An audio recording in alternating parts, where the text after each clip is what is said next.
like to call this special meeting of the New Hanover County Board of Education to order. Please stand for the invocation and remain standing for the Pledge of Allegiance.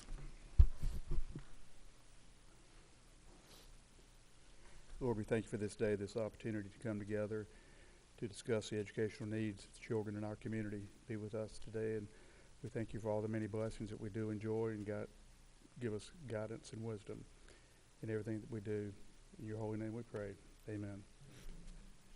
We are fortunate in that we have some students from Pine Valley Elementary that are going to come forward and lead us in the Pledge of Allegiance. And if they can sing, you're also welcome to sing the national anthem, but I'm not going to put that. Is that everybody? Okay. If you would, the flag is over here. To your left. There we go. Okay. I pledge allegiance to the flag of the United States of America and to the republic for which it stands, one nation, under God, indivisible, with liberty and justice for all. Thank you. Thank you, ladies. Yeah, they are going to be introduced later. They'll be introduced later, so we'll continue. Ms. Adams, would you call the roll, please? Here. Here.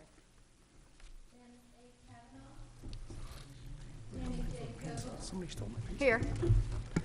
Lisa Easton. Here. Edward B. Higgins. Here. Bruce T. Shaw. Here.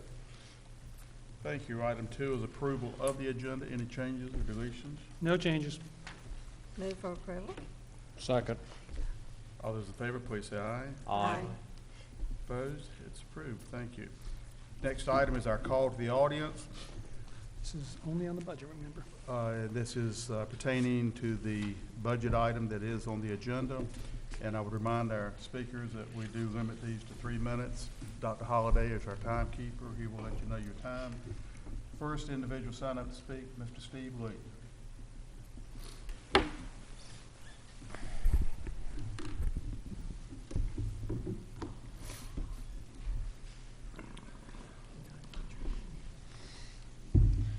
Good evening. Y'all have an enormous task in approving this budget. I don't see how you do it, and furthermore, I don't see how the staff puts it together. A couple of line items, they're actually in the handout that you have tonight, stood out for me. You might want to call these line items my dot number 1. I'm going to connect that dot with several other dots, and from that connection, some questions arise for me. The budget contains nearly $685,000 for a suspension center at Rowe, the details of which you have neither seen nor approved. $261,000 of this is for renovation contingencies and something else, and $422,500 of this is for salaries for principal and 7 teachers. This is a new program and will not replace other programs. So dot number 1 is $685,000 out of your pocket. Dot number 2 is another $117,000 out of your pocket, because this is how much you're going to lose in annual revenue from not renewing the lease at Rowe with Access Family Services. Dot number 3 is a recent information presented to you, I believe, last month at the board meeting by Dr. Markley, in which he rightly so pointed out the decrease in suspensions in 2014 in middle school and high school, specifically 25% in-school suspensions reduction and 12% in out-of-school suspensions reduction. My next dot is the Memorandum of Understanding initiative from District Attorney Ben David and Chief Judge Jay Courtney. There are lots of aspects to that MOU, but one aspect of it is site-based programs that in all likelihood will further reduce suspensions. Dot number 5 is kind of a mystery right now.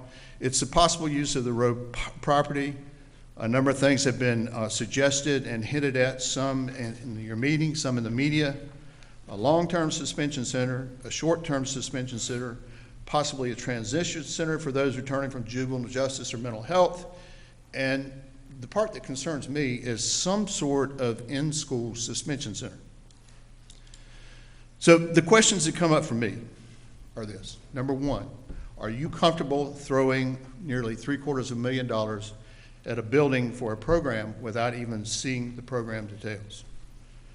Number two, given that suspensions are on the decrease and there are things coming along that will further decrease that number, do we actually need a school devoted to the suspended? Number three, what is the possible future cost of some transition center that's been hinted at? And then lastly, since we're in this evidence-based mode, what is the evidence that proves that this expenditure will achieve some laudable goal? One last question. I know I'm getting there. Given that 67% of the suspensions in New Hanover County schools in 2013 and 14 were of people of color, Latinos and blacks, although they only comprise 31% of the school population, then what will be the consequences of warehousing large numbers of people of color away from their peers? Those are questions that I have, and I suspect questions like that might arise from the county commissioners when you go ask them for money. Thank you. Next speaker, Mr. Ed Ablard.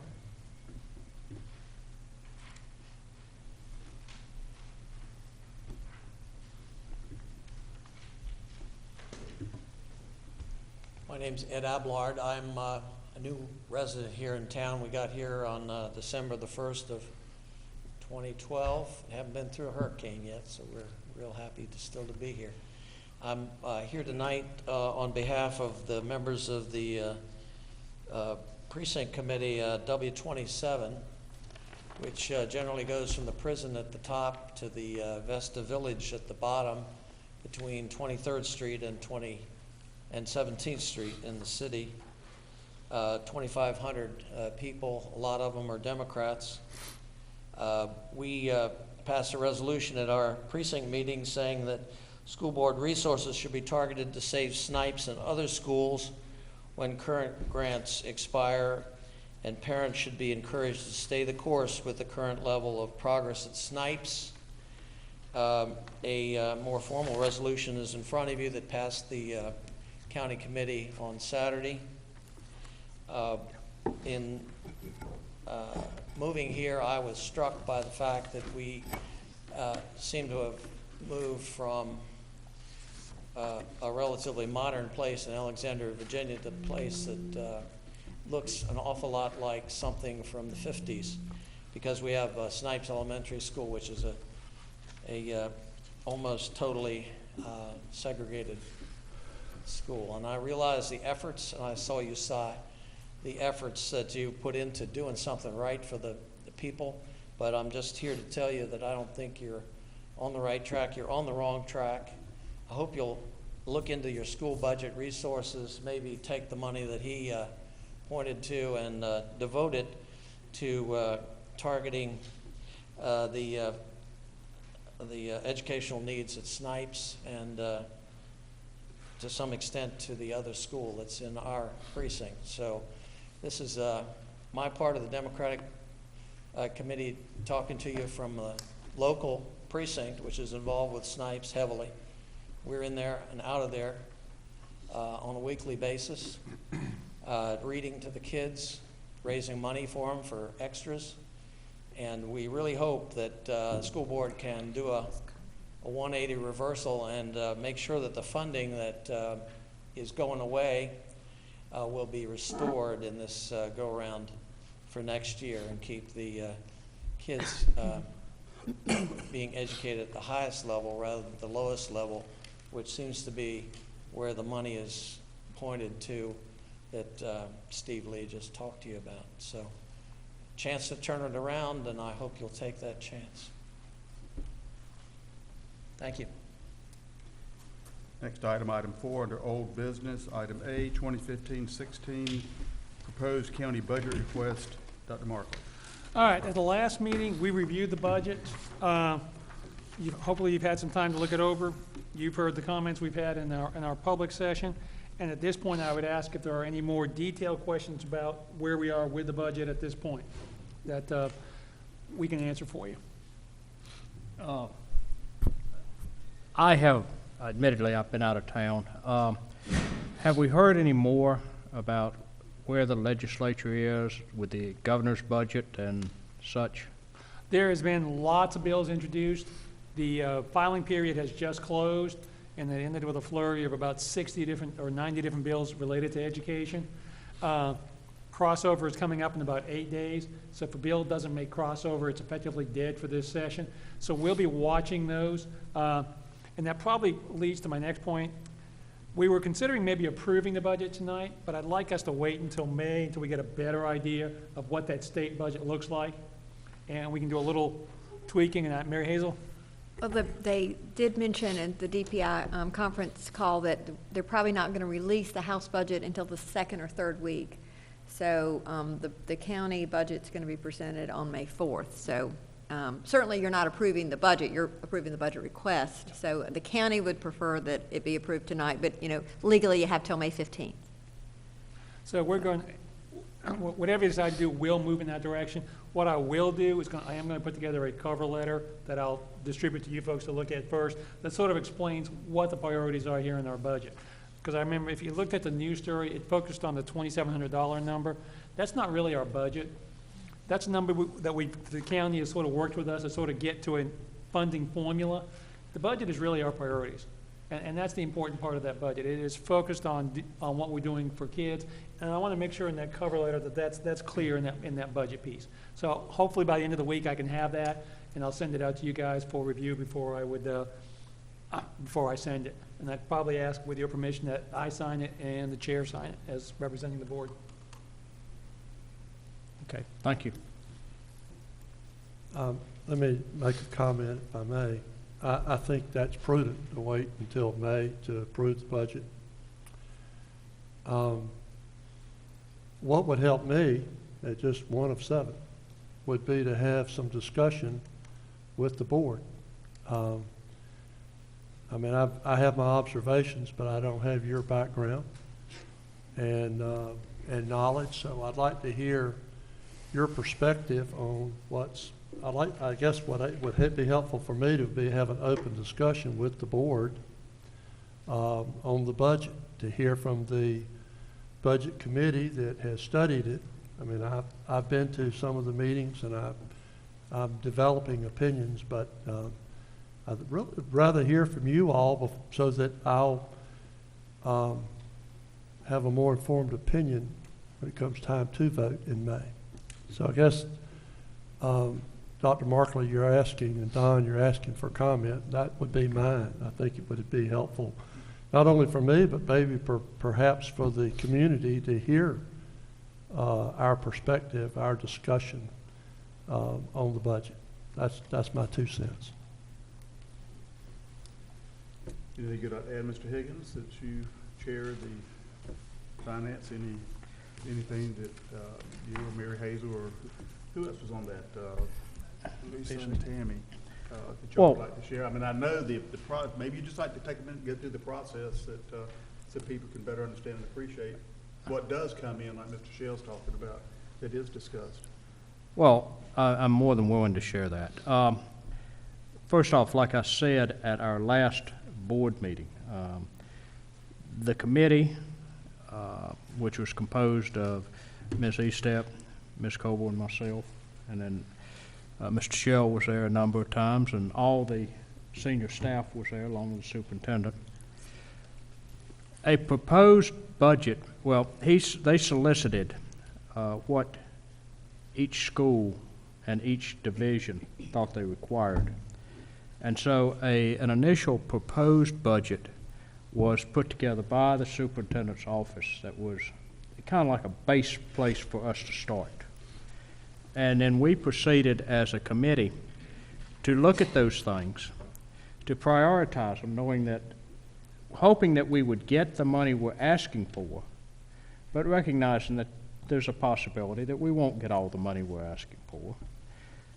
And so we prioritized things that needed to be covered for the school system. I mean, things like teacher assistants, the expectation, although we don't know, the expectation that retirement contribution is going to go up. We can't control workman's comp. We can't control what we have to pay for health insurance. All of those things are right at the top of the budget request, because those things have to be funded. And then from there on, we had about 60 items that were recommended by the superintendent for inclusion. Now, we prioritized those 60 items, including the addition of funding for those teachers who did not, in last year's raises or this year's raises, did not adequately receive an adequate compensation to even stay even with inflation. And primarily, from Mary Hazel's information, that was anybody with roughly 26 years of experience or more. So one of the things we did do as a group is to ask and put into our budget request an additional supplement to help those teachers that have 26 years or more. It's 1%, and I don't say this lightly. It's $100,000 is what it is. There are some other innovative ideas in there. Mr. Lee spoke about the Rose Center. We discussed that. The thought is that it really is probably not going to open during the 15-16 year. It will open 16 years. So some of those expenses associated with the Rose Center, the rehabilitation of the building, yes, but otherwise some of those expenses would not be incurred until 16, or September of 16. So we put them at a lower priority. The superintendent made a wonderful suggestion that we did include, and we're beginning it, and that is because the teaching fellows no longer exist, the idea of us funding our own teaching fellows program here in New Hanover County with the understanding, if you get this scholarship, it would be for 4 years, but you are then expected to come back and teach in the New Hanover County school system, and you work off. If you don't do that, it's not a free ride scholarship. Call it a loan, if you will. If you don't come back and teach for us for, I hadn't seen the exact, I think it's 4 years is what teaching fellows requires. You work off 1 year, then you'd have to pay it back with interest. And this year, we would have the first installment of it. Next year, it would grow. The third year, it'd grow, and the fourth year, it'd grow to the point that it would be roughly $128,000. But we have discussed this. We've had probably 12, 15 hours worth of meetings where members of the committee and other people have been available to discuss and answer the questions that us as board members have raised. And I'm sure you had input from the principals, because there wasn't a wish list, but their list has been there for years. And some of the things are just being addressed this year. Well, we had 3 principals on the committee. I should have mentioned that. An elementary, a middle, and a high school principal. And they were proactive members of the committee. But you're right. I mean, I don't recall seeing the original request. Probably, if it's like anything it has been, it was probably someplace in the neighborhood of $20 to $25 million in construction and rehabilitation and all, and that was pruned down to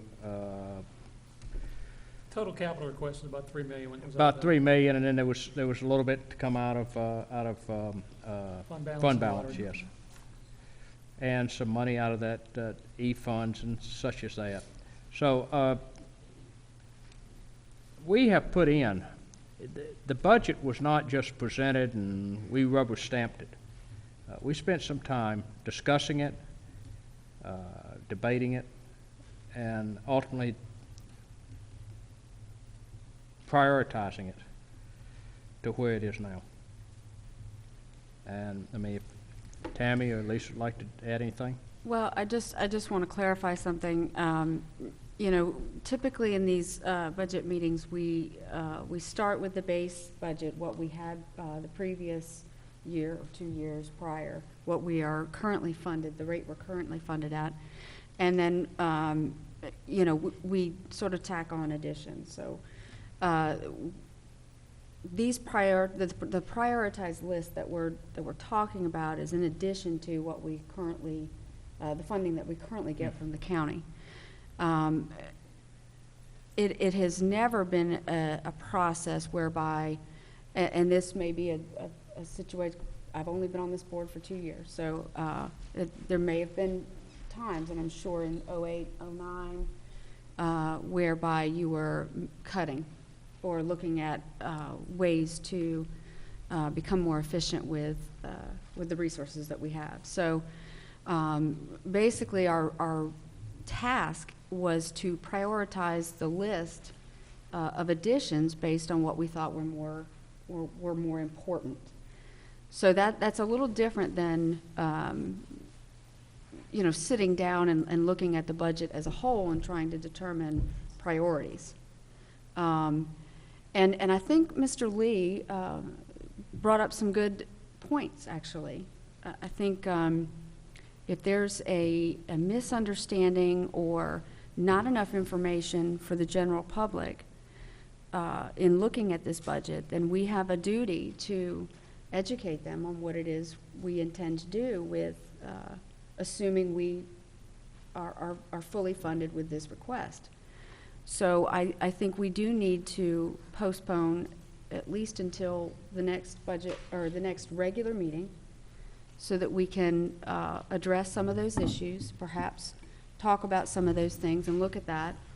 I've also had several people in the community ask me some questions, some clarification. I think giving a little bit of time for people to sort of digest what it is we're requesting is a good thing.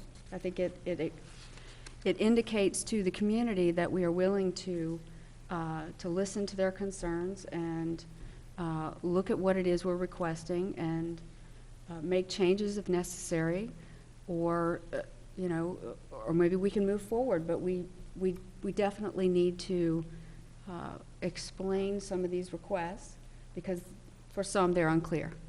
So I am not in favor of voting for this tonight. I would prefer to postpone it. Mayor Hazel, could you review the county's requested timeline? Yes, the county manager is going to present his budget on the 4th, which is the day before your May meeting. So they had requested the approval before that date, you know, so his recommendation would be, would include your proposal. So legally, you have till May 15th, so you don't have to do that. And just as a reminder, this is the amount that you are requesting that you would be approving either tonight or in May. The actual budget, the line item detail, doesn't get approved until July. But clearly, you know, you want to agree on that amount before you vote, so I understand that. But the county staff has already seen copies of all this because it's public, so they already have the information. So certainly if you delay the vote, that would be fine. They had just requested that we vote on it or that you vote on it tonight, but it's not required. Well, even if there was a vote tonight, that it's not really set in stone until we know what we receive from the county, and we don't know that.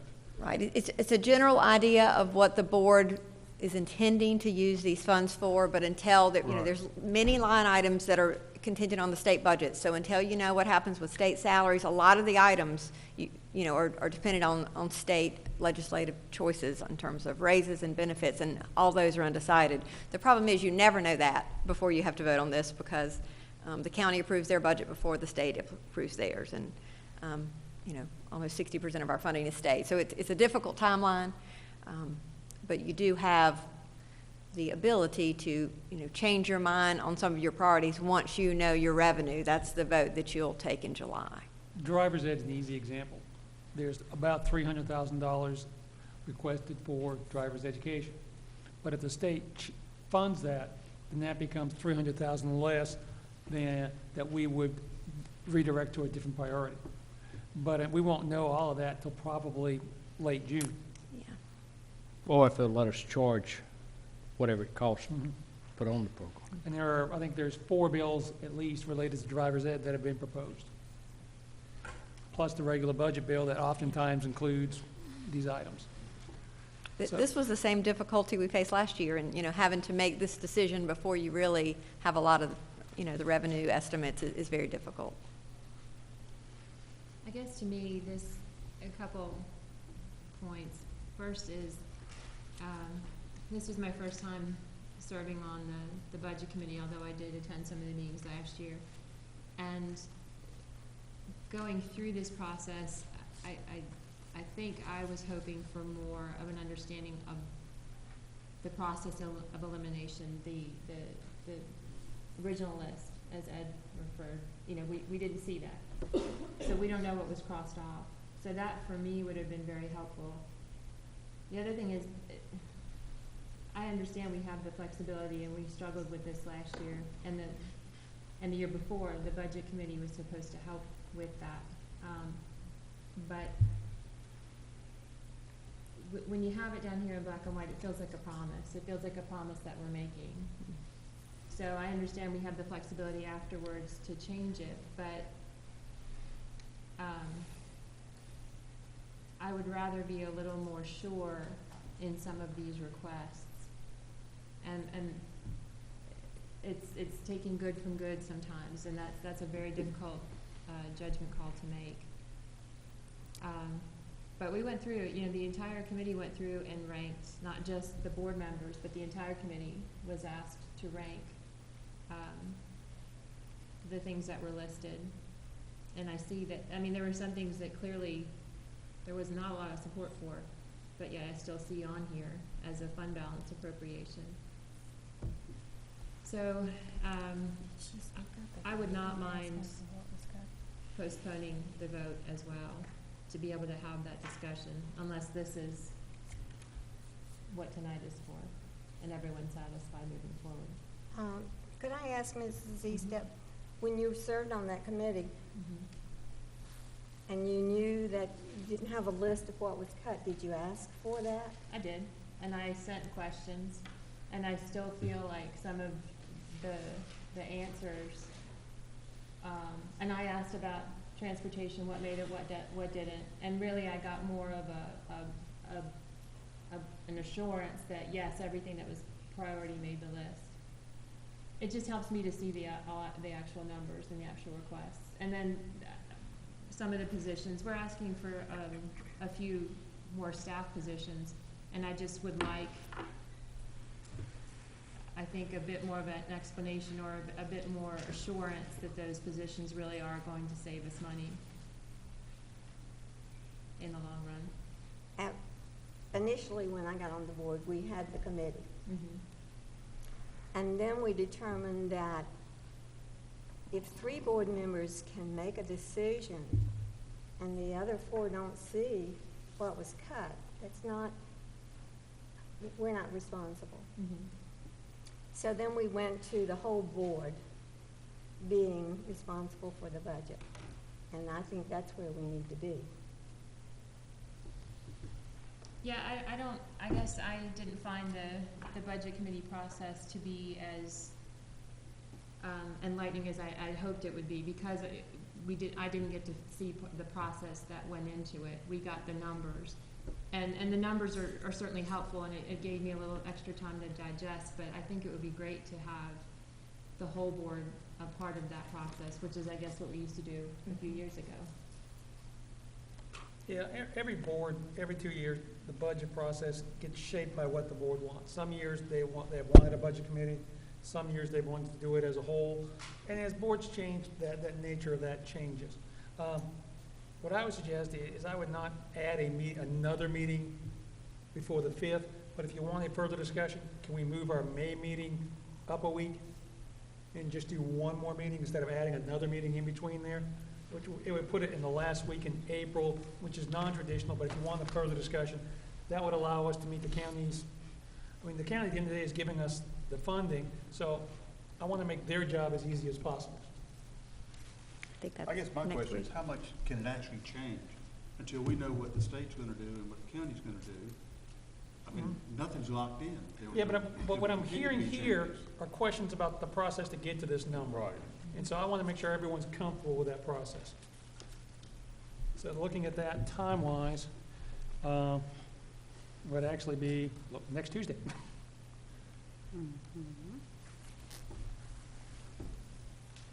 Well, I think you're hearing it from some, but maybe not all, so So- maybe we should, you know, decide, talk about who is in favor of having an additional discussion, or who feels comfortable moving forward. Well, I think it's We need to important to stop note, the budget is actually the superintendent's budget. By his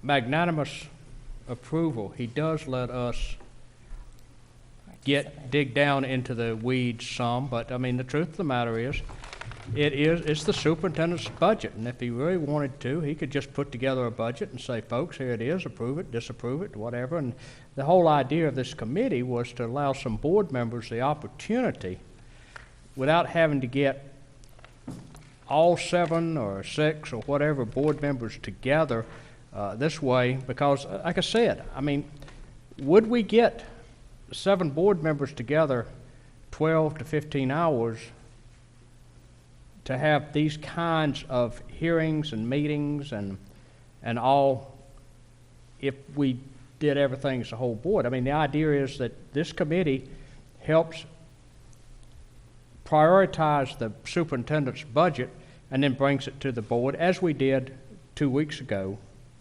for the board to see and think about, and then at this meeting to have a discussion. Now, I have no problem, with waiting one more week, but I think we need to give a hard number to the county commissioners for them to operate from, not just simply, have them hear through the news, well, the school board's asking for this amount of money, or they're asking for that amount of money, and this is what they're doing. What they really, I think, would like to hear is a hard number from us, so they can then decide, okay, are we going to give the school board what they're asking for, or are we going to cut it, or what are we going to do? So, I mean, if y'all want to meet again next Tuesday to vote on this, I have no problem with it. For myself personally, I don't know about anybody else, but Well, I have no problem. I just don't know what's gonna take place between now and next Tuesday. I don't either. I'm just saying, if that's the will of the board, Shelley? Obviously, the staff's done a lot of hard work.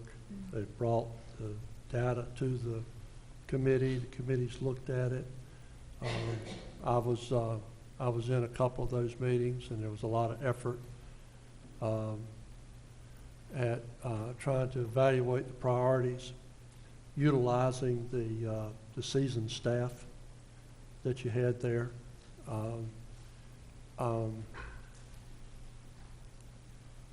My perspective is more from the standpoint of 7 board members weighing in, having conversation, relying upon the budget committee that's done a lot of work. I agree with Mr. Higgins. They've spent a lot of time and effort to put into what they have, as has the staff.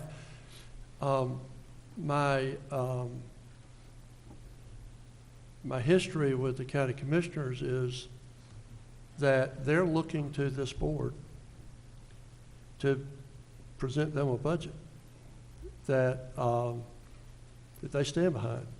And in order to be able to stand behind it, I think the 7 need to spend a little effort learning from the Budget Committee and the staff that have done that. So I guess, having said that, it wouldn't take me very long to give a solid opinion, as I'm sure the remaining 6 could, if we had what I would call a work session, where we just go through the budgets quite simply. That's what I think is missing. I would say that for me and Ms. Nichols and Mr. Hayes, I mean, I maybe have been to more of those recently than y'all have, but with your background and knowledge, experience, I would think you'd be able to get comfortable with the budget very quickly. So I guess what I'm saying is we rely upon staff, we rely upon the Budget Committee, we have discussion with the 7 of us, and then at the end of it, we vote it up or vote it down, but we give the county commissioners something that they know that we support. There are things in this budget, there are areas where some staff have not received raises. There's information in this budget that addresses much needed technology in the capital outlay. There are areas in the budget, you know, as Mr. Higgins said, that fall under the category of mandate. You don't have a lot of choice. You do those things. You're at the mercy, as Mary Hazel said, of what's the state going to do. And one thing that I've learned, I kind of knew it, but I've learned more in depth, is that when the state makes a decision, it's the decision that they make puts, I won't call it a burden, but certainly a responsibility on whether you're using state dollars or local dollars. And you know, Mary Hazel and Tim tell us how that hits the budget, because we're constantly, y'all have done a nice job of prioritizing the needs so that you can maximize the use of state funds and minimize the need for local funds so that you can do the best job possible. Because we all know you can do anything you want to do, you just can't do everything you want to do. So you have to set those priorities, and I think the Budget Committee has done a nice job of doing that in working with the staff. But if the 7 of us hear it and weigh in, I think, Mr. Chairman, we could get there pretty quickly. So I'm not in any way critical of anyone. I think everyone's worked hard. I just think we need to come together as a 7 behind a budget so that when the county commissioners vote on that budget, they've got 7 ambassadors to turn to that can say, yes, I support that budget, and get behind it. And then we move forward as a team trying to change the world the best we can from an education standpoint. Well, That's my comment. I attended one of the full sessions of the budget, and I heard the justifications. I didn't go to the last Budget Committee meeting, and I don't think that 2 of the board members, I don't think you were able to go either. So. I was ill. You didn't want me here, quite frankly. Did you reschedule it? Because everything was pretty well finalized, the meeting before the one that you 2 weren't able to go to. So, No, I didn't reschedule it. I guess the issue for me, and this, you know, I think this full board should take this into consideration. If we are, as a committee, looking at the budget and we're not all in agreement necessarily on what the priorities are,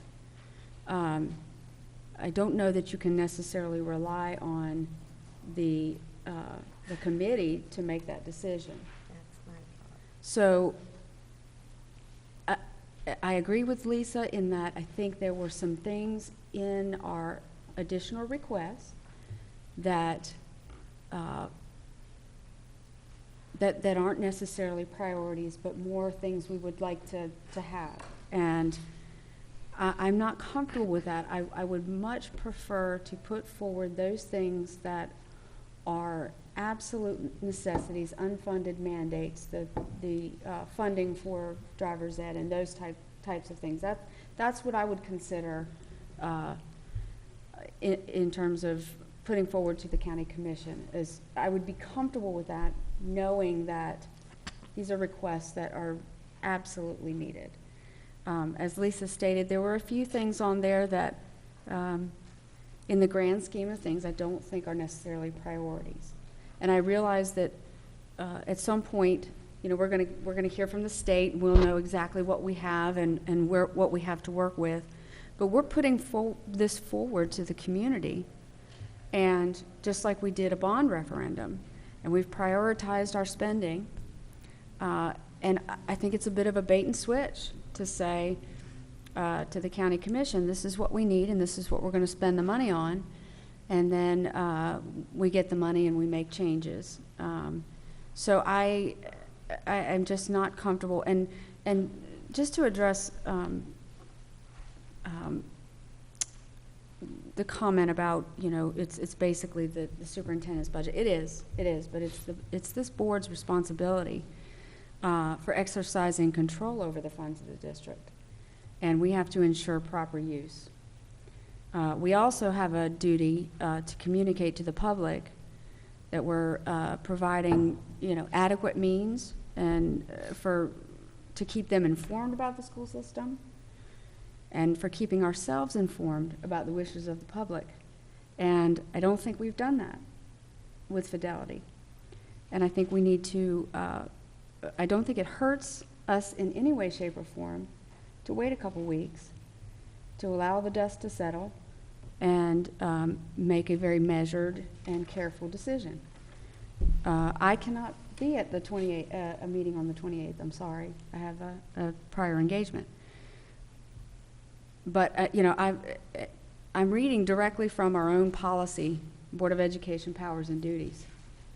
You know, we have a duty to inform the public about the money, their money that we're spending, and I don't think we've done that. Do you have a suggestion as to how we should be doing that? Well, I mean, I just think, don't really see waiting a week. And as far as bait and switch, let me just go ahead and address all that. To me, it's not bait and switch when we have a budget with a certain amount of money, and then when you don't receive that amount, you have to make changes. And that's what always happens. We never receive that amount, so we have to go back in there and make changes and so right, forth. but the priorities that are listed are not necessarily the priorities of some of the board members. Can you give some examples? Yeah, I could I mean, give this is quite a a work few, session. actually. This is a work session, Mr. Shell. I mean, you know, if we're not going to be able to get together on the 28th, and we've got to have Mayor Hazel to the county commissioners, About the 15th. They had preferred to have it on the 4th, but you have till the 15th of May. Well, I mean, we need to go ahead and decide, okay, what can we do? And if we're going to do it tonight, let's go ahead and get started. I mean, you know, what are the questions? I mean, I don't know. Because I'm relying on staff, the committee that has gone through all this for hours. You know, if there are concerns, though, you know, I think we need to address them. Because I don't know what's going to, if we wait a week, my question is what's going to happen between now and the 28th for those that could come? I mean, how's the public going to be any more informed then than now? I mean, I don't know. I'm asking. well, like I said, I've had several people ask questions about specific budget items. And, you know, I think those questions need to be answered. I think Mr. Lee brings up a great point. What exactly is the plan for this particular school? We haven't seen necessarily you know, we've talked a lot about it for this additional school, but we haven't seen any real, you know, curriculum or plan for it. You know, we also have raises built in for administrators. That's a concern for me. There's a lot of issues here, and I'll be happy to bring them all out if you'd like. Well, I mean, I guess my question is, when are we going to vote on it? When would we decide?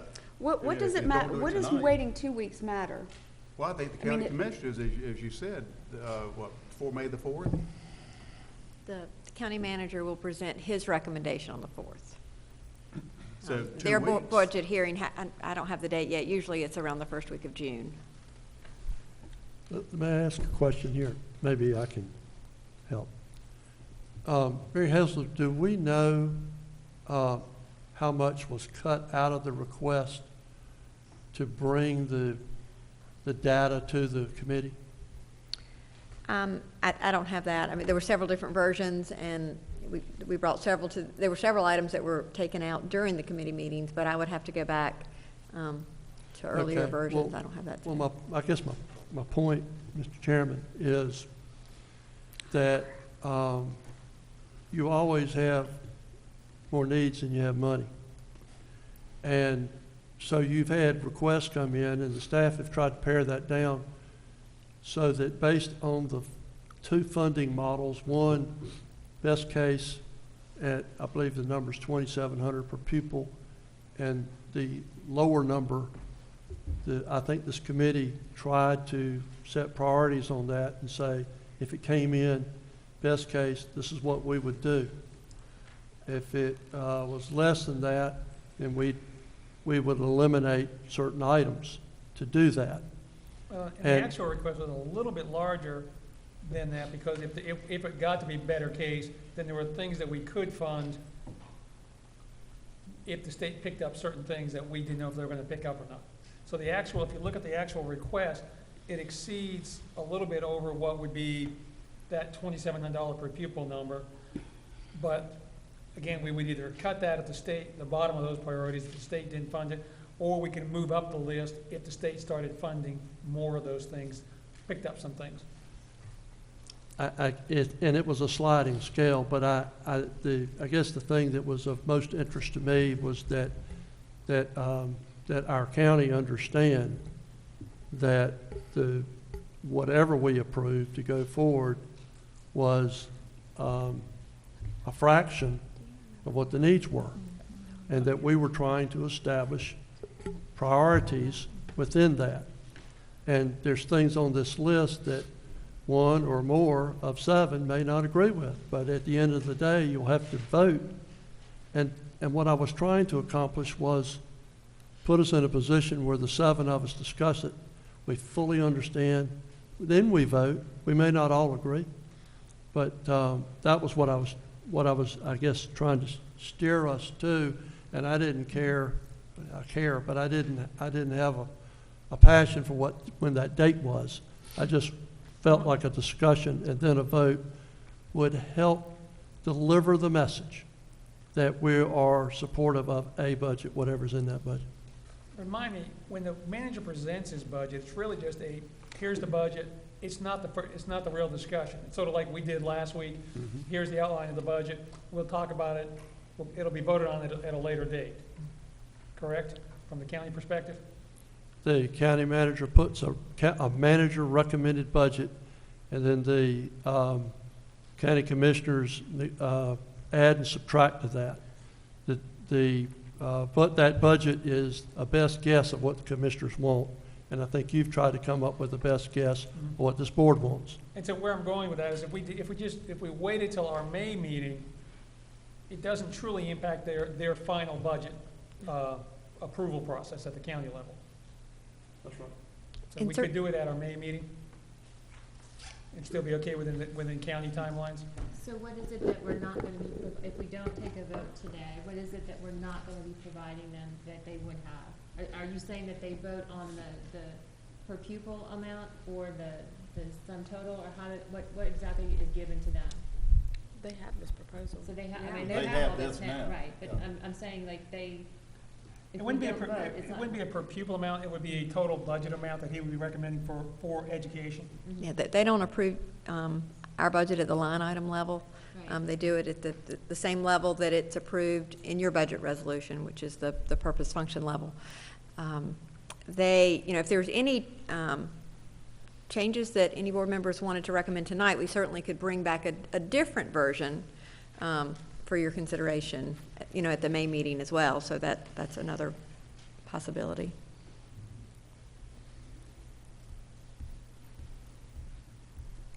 I don't mind waiting until May the 5th, but here again, my question is what's going to happen between now and May the 5th? Well, I think it's having the discussion right now that I think is what Mr. Shell wanted, is for all of us to see, to understand each other's comfort level. And unfortunately, Ms. Kavanaugh's not here, because it would be also good to get her perspective. But I think that is what Mr. Shell is saying, is just, you know, knowing how everyone else is feeling about the budget, since we haven't had a full board discussion. Am I? Yes, wrong ma'am, on you're that? exactly what I was trying to generate more discussion on. Well, would y'all like to say how you feel? One by one, Mr. Shell? I mean, has there been enough discussion to talk about a comfort level? Because here again, my point is, we don't know the exact figures. That's my whole point, whether it be from the county or the state. So it's kind of hard to say exactly, you know, what might be changed or what, you know, would be eliminated. I guess what would help me in looking at our priorities is if we narrow down, even just for the board's perspective, narrow things down in terms of what is absolutely necessary. I mean, I realize we've sort of prioritized these issues, but I would rather see us looking at a range in terms of if we like what, you know, if we get the funding that we're asking for, then we can move forward with all of these priorities.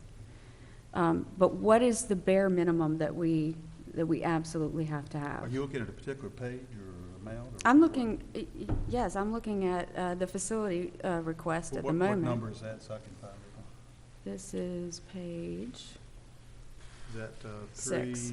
3 of 11, the facility request, starting with Sidbury Road Transportation Division? Okay. That's correct. So, you know, in looking at this, we've got Laney at number 4 with painting. You know, I wouldn't necessarily put Laney's painting above replacing carpet in classrooms that have, and vinyl tiles that are trip hazards. Do you see what I'm saying? I wouldn't necessarily prioritize these in the way that they have been prioritized. But as Lisa pointed out, you know, we were not the 3 committee members were not the only ones voting on this. You know, central office and all of the people involved in the process had a vote and a say, and as they should. But if we don't receive the funding that we're looking for, I would rather see us prioritize this based on a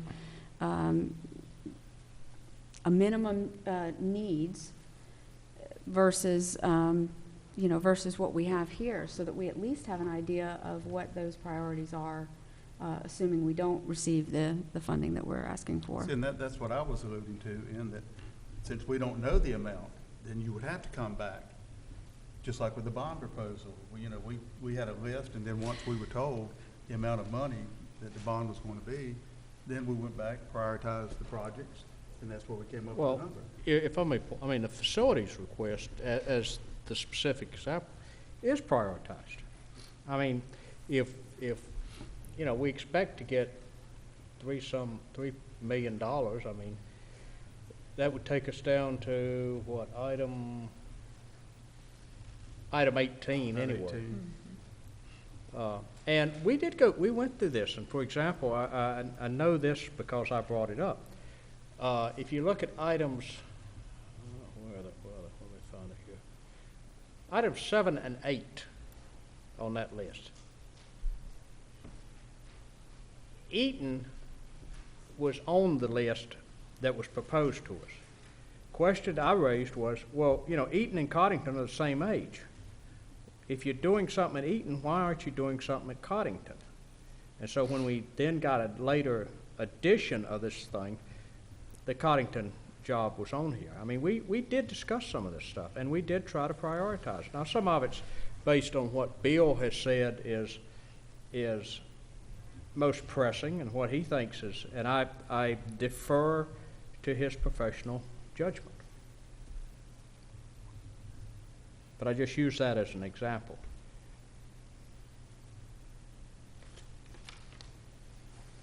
But I think, Mr. Hayes, we have in the past, once we know what we are getting from the state and from the county commissioners, we've had to go back and rearrange and delete, or we were able to add in some cases because, as Mr. Shell knows, we have a wonderful working relationship with our county commission.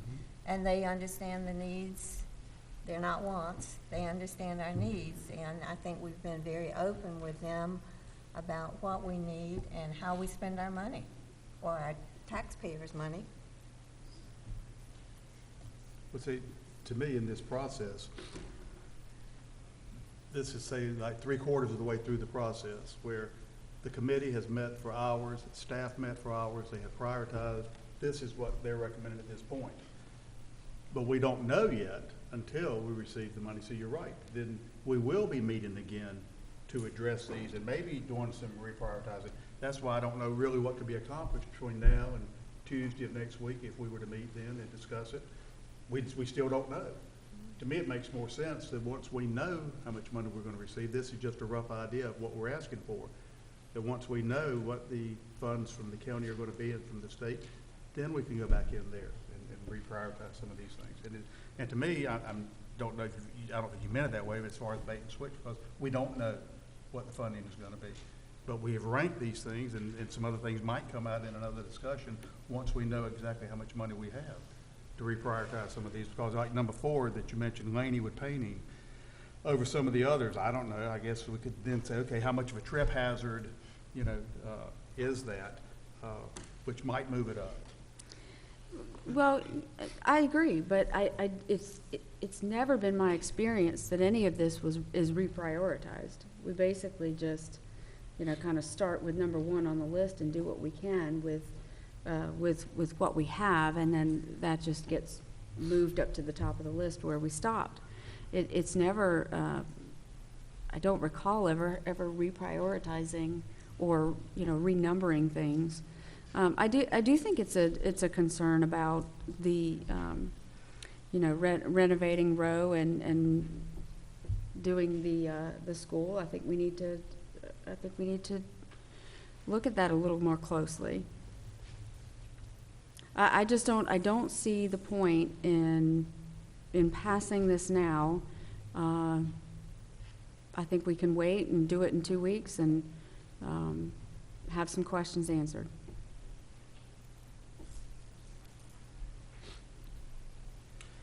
Well, I think in all fairness to the staff, they need to have the questions prior to that meeting so that so that they can bring that data to that meeting. You have that discussion, and then you vote for a budget. I think, Mr. Hayes, what you're suggesting is that as we vote on a budget, we approve a budget, we send it to the county commissioners, we have our priorities in there, but with a big asterisk. They know, but we make sure they know that it's subject to state action in Raleigh. And we all know that that's been a pretty active group in recent times. So we're sending them our best guess at what it will be based on our priorities, and hope that the county commissioners will be supportive of the product we're trying to deliver in support of boys and girls. That's where I'm at. So if we send our questions to Tim, he can have answers when we get together at our next meeting. We get our information, we make a motion, we pass a budget with that asterisk, with that caveat. I think that would certainly, for me, send a message to the county commissioners that we've come up with something. We've adequately evaluated it. Not that a lot of work hadn't been done to date, but I just wanted to see all 7 tied into it so that when we voted, we were those ambassadors that are needed. Because I do know that county commissioners will call board members. That's not something new. And so I'd like to bring as much solidarity to the budget as we can get. Anyway, thank you. Was there some other date next week then, if you want to have another meeting? I Is it- really don't want to try to have another one between now and, Well, I don't know that we could get all 7 together. If we get Next a week, regular meeting, it's hard. No, if we can't do it at a regular meeting and a work session, let's just wait till then, if that's what the majority of the board I mean, wants to do. I'm a little bit biased in the sense that I understand what we're doing, I understand why we've approved the budget we have. I feel like I have been given ample information, but I understand that some people, like yourself and Ms. Nichols, Ms. Kavanaugh, may not feel, however you feel. I don't. No, I'm comfortable with voting on it, because I know it's gonna change, but we don't know what the numbers are gonna be. That's why I'm comfortable with proceeding tonight, but if the majority of the board does not wanna do that, that's fine. We could wait till the next meeting. Well, I mean, I think what I sense is that if we would have called the question, it would probably end with a 3-3 vote, which would defeat this, and we'd be going back anyway, so. Well, to me, that doesn't send a good message. No, it doesn't. It That's doesn't. just what I'm surprised at, really. But, I would hope that if we do postpone this, that everybody on this board, including Ms. Kavanaugh, if she's able to come, comes prepared to vote, that they have asked their questions, either gotten an answer, or they will be communicated to them, and they're ready to vote.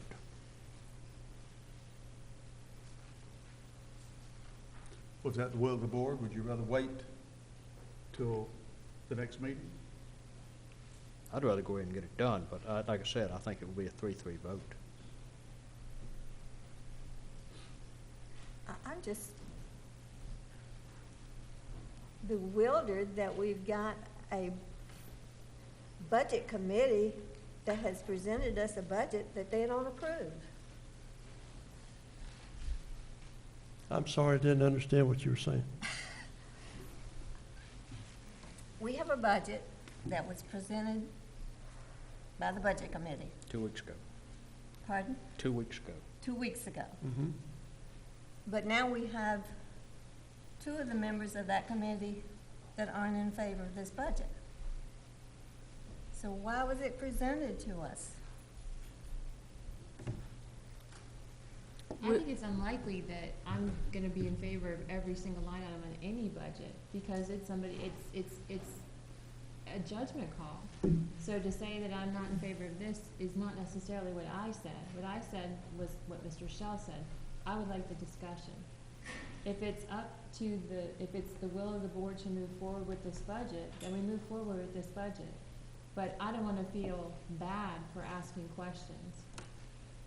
And I don't think that that's appropriate. I think that we need the ability to talk as a board about the budget, about the line items. And I haven't heard, how Mr. Hayes feels. I haven't heard how you feel. Well, I think haven't I heard made it how very Mr. plain that I have Kavanaugh's confidence in the felt. staff and I have confidence in the budget committee. With what I've read over, I'm ready to vote on it. Because I know these numbers are they're not set in stone. They're Then gonna that's change. fine, that's your opinion, I Right. appreciate you, Well, you telling me that tonight, that's Right. fine, that's what I said, if we can talk about all this Mhm. tonight, I'm fine. Well, But because I don't wanna feel bad about asking the questions, cause they're the same questions I had, about certain line items that are still in this budget. Well, would y'all like to go through them tonight or wait till next week or 2 weeks away? I think we need to be careful and look out of the message we're sending to the county commissioners, because as Ms. Nichols stated, if we have a budget committee that they don't even approve the budget, then that doesn't look good. And it's, if there are questions, and I don't think there's any problem with addressing those tonight. Do you see a problem, Dr. Markle? If there are questions? We can address probably 90% tonight. There may be some technical questions we'd have to bring information for. What I would suggest is if you have the discussion tonight, we do have some students here. Maybe we hear them first and then come back to this. Okay. And we got some other folks from the county who are coming in. They may give you time to put those questions together if you want to hear them tonight. Sounds good. Why don't we just hold this then and skip one down to superintendent's report, and then we'll come back to this? Yeah. Okay. All right, item 5, superintendent's report. Item A, kindergarten health assessment. Item A. I'm going to ask Ms. Beth Schrader to come forward from the county. The county, we began a partnership with them to do some assessment of students coming into kindergarten. They presented that report to our group about a month, probably 3 weeks ago, and it's some pretty enlightening data. You will find a yellow folder at your desk that has the map that she's going to review tonight, see if you wanted to look at them up close. So, Ms. Schrader, I will turn this over to you. Thank you very much. Good evening. My name is Beth Schrader, and I'm the Strategy and Policy Manager for New Hanover County. Before I get started, there are a couple folks in the room that I'd like to acknowledge. To start with, we have Dr. Melody Speck Evans, and she's the chair of the Board of Health. We also have Carla Turner, who's the Personal Health Services Manager, and we have Avril Pinder, who's the Assistant County Manager who oversees the Health and Human Services departments at the county. You may be wondering why the county is interested in obesity. And in 2011, the county went through a strategic planning process and identified reducing health risks and disease as one of the key outcomes that we wanted to affect. When you look at our county, one of the most pressing problems is obesity, both as a direct health risk, but also the comorbidities and conditions that are associated with it, and the fact that obesity leads very frequently to other medical conditions, such as diabetes, such as renal failure, high blood pressure, high cholesterol. When the county identified obesity as a key target measure that it wanted to focus on, there were two aspects that we looked at. The first was moving the needle on adult obesity, and the second was moving the needle on child obesity. And the county adopted a goal of reducing childhood obesity by 8%. Over the past couple of years, we've been looking at how health and human services within the county can function more collaboratively with one another. And throughout that process, we recently were working through the functional collaboration model with the DSS board, the health board, county administration, and then staff, looking at developing an action plan. And as we went through that process, one of the things we identified was that the kindergarten health assessment forms that every entering kindergartner is required to fill out has a lot of this information on it. So it has attitudinal data from the parents, it has demographic data, it identifies the school district, it also has height, weight, BMI, and BMI characterization. When we talk about body mass index, particularly when we talk about body mass index for children, we're talking about something that's called the BMI for age growth charts, and that's done by both sex and by age. And part of the reason that we look at BMI for children on both an age and a sex basis are that the amount of body fat changes with age, and there are differing levels of body fat for girls and little boys. When we look at BMI, the weight characterizations have 4 categories. The first category, if they're less than the 5th percentile, they're considered underweight. A healthy weight runs from the 5th percentile up to just below the 85th percentile. Overweight is from the 85th percentile to the 95th percentile, and obese is from the 95th percentile and above. So when we say that a child is in the 95th percentile, we're saying that that child has a larger BMI than 95% of the children at the same age and sex. There was a lot of good news that we saw in the data. The first is that 70% of our entering kindergartners were a healthy weight, and that's great news. 92% of them had a blood pressure that was in the normal range. 78% of them reported having health insurance, whether that was Medicaid, private insurance, or other insurance. And 75% of them were identifying a location where they were receiving regular preventative health care. But the challenge is, while 70% of the children were a healthy weight, 30% of them were not. 3% of them were underweight. 17% of them were overweight, and nearly 10% of them were obese. William Gibson says that the future has arrived, it's just not evenly distributed. Well, obesity has arrived in New Hanover County, and it is not evenly distributed.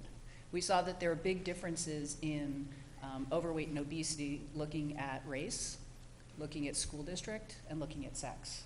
And if you look at your chart, you'll notice that there's just one of the charts showing the difference between girls and boys. And what we're seeing is that there's a propensity for the girls to have higher incidences of being overweight. And there are a number of implications of that going forward. And for perspective, nationally, the obesity rate is about 8.4%. So we're above national. Now, we also saw some challenges in the data. The first is that only 1 out of every 3 times did the medical offices correctly calculate and record the BMI. Only 20% of the time, 20% of the time, they had the incorrect weight status. So what does that mean? It means they either didn't check a box or they said the child was a healthy weight when they were actually overweight or obese. And what we're seeing is that the parents don't seem particularly concerned about the fact that their child may be overweight or obese, because 90% of them aren't concerned at all. And they don't have any concerns about their child's weight, development, or behavior. So you might say, well, why does that really matter?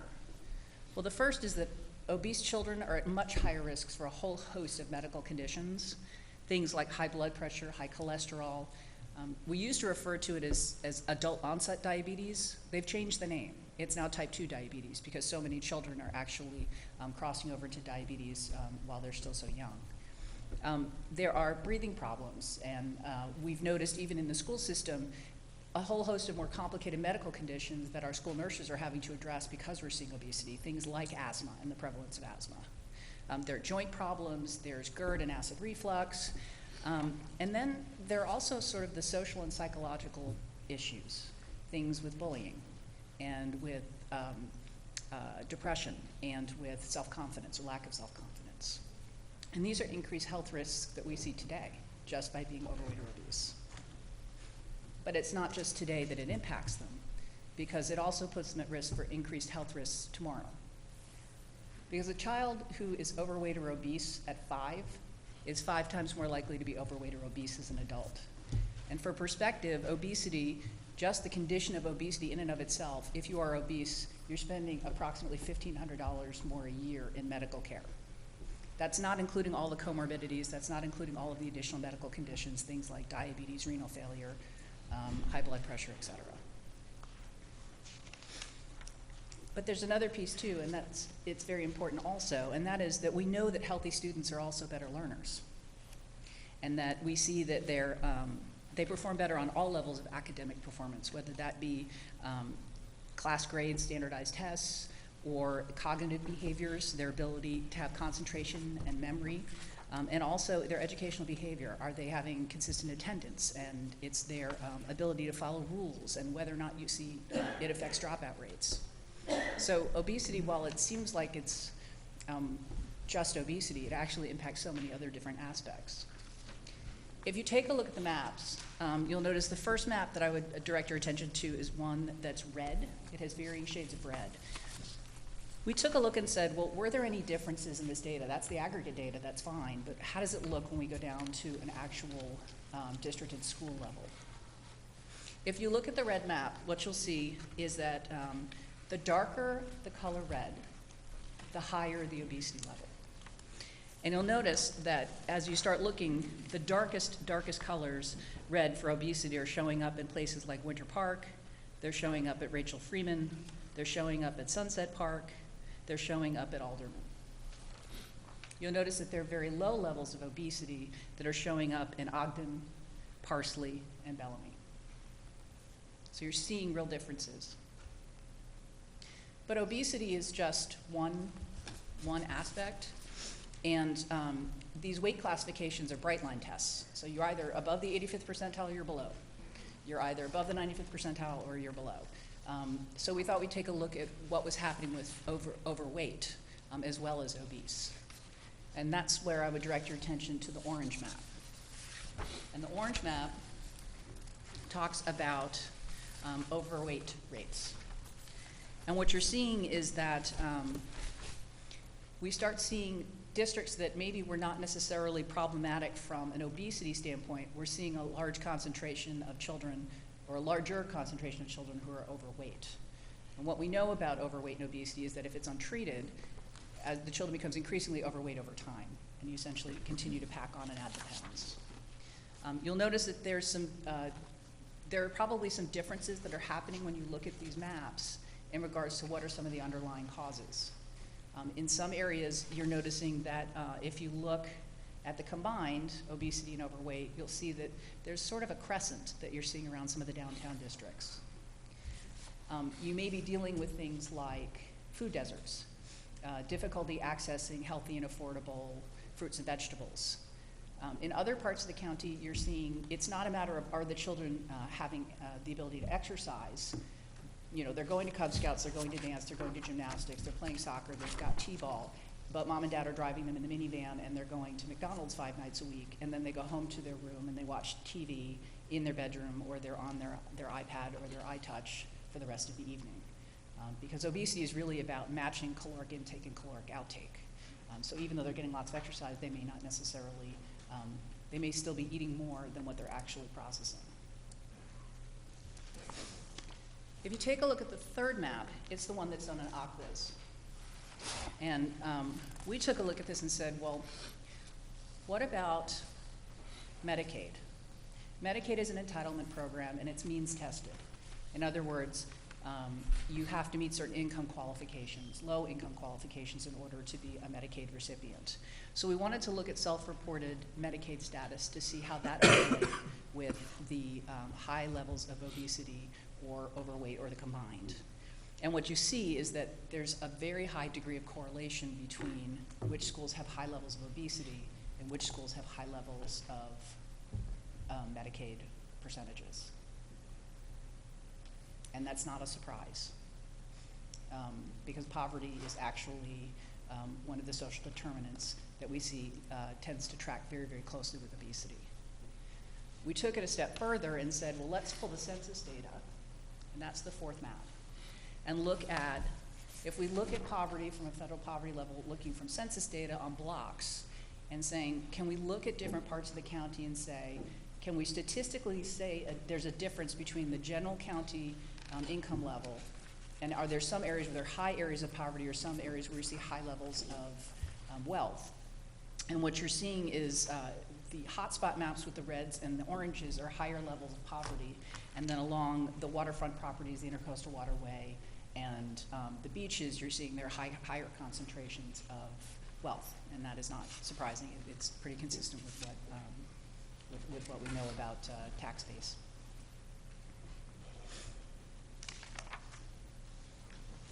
Questions so far? I have a question. You know, I read actually the materials in the health and academic achievement, and I don't disagree with it, but I'm not sure what to do about it.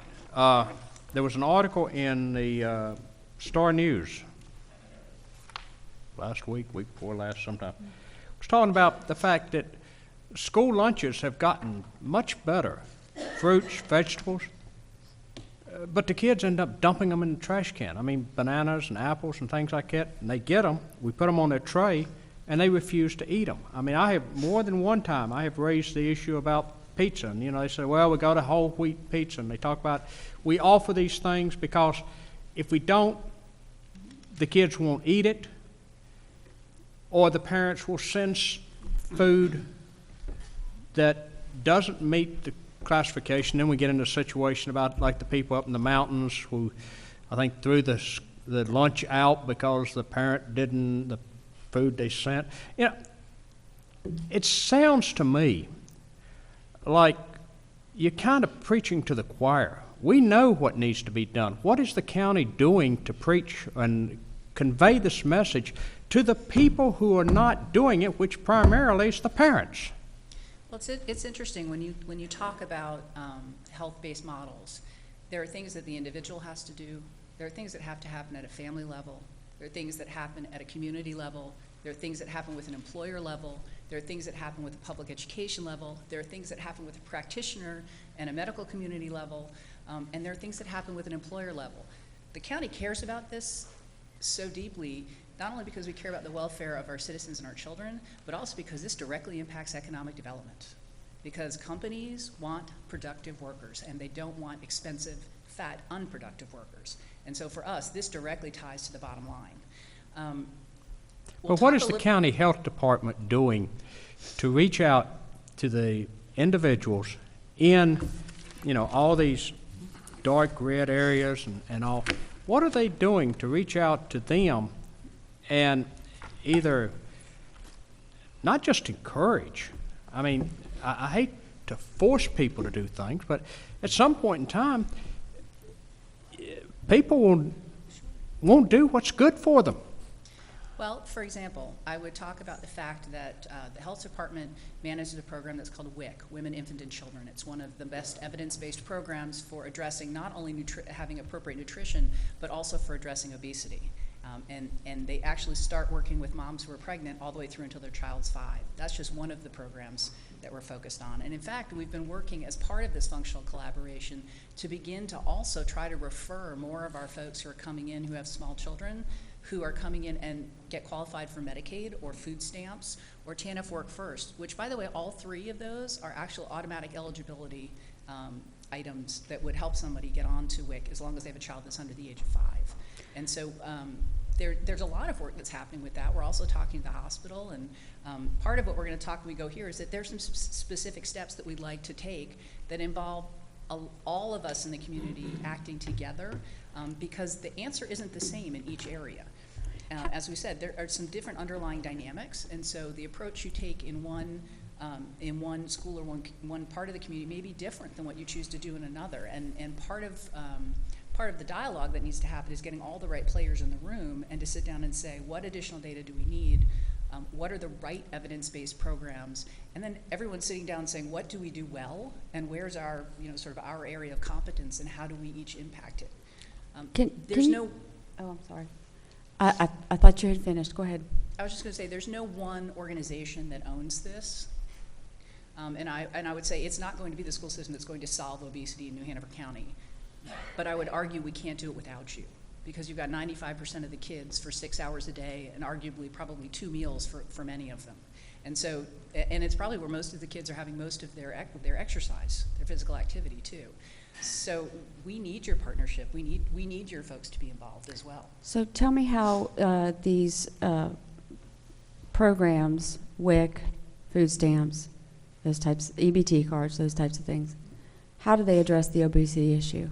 Because basically, if you're giving someone a card to purchase food, but you're not establishing parameters of what is appropriate or not, then they can essentially buy whatever they wish. Is that not true? I mean, with WIC, it's very specific. That's correct. I was going to say WIC is extremely specific. It's very specific.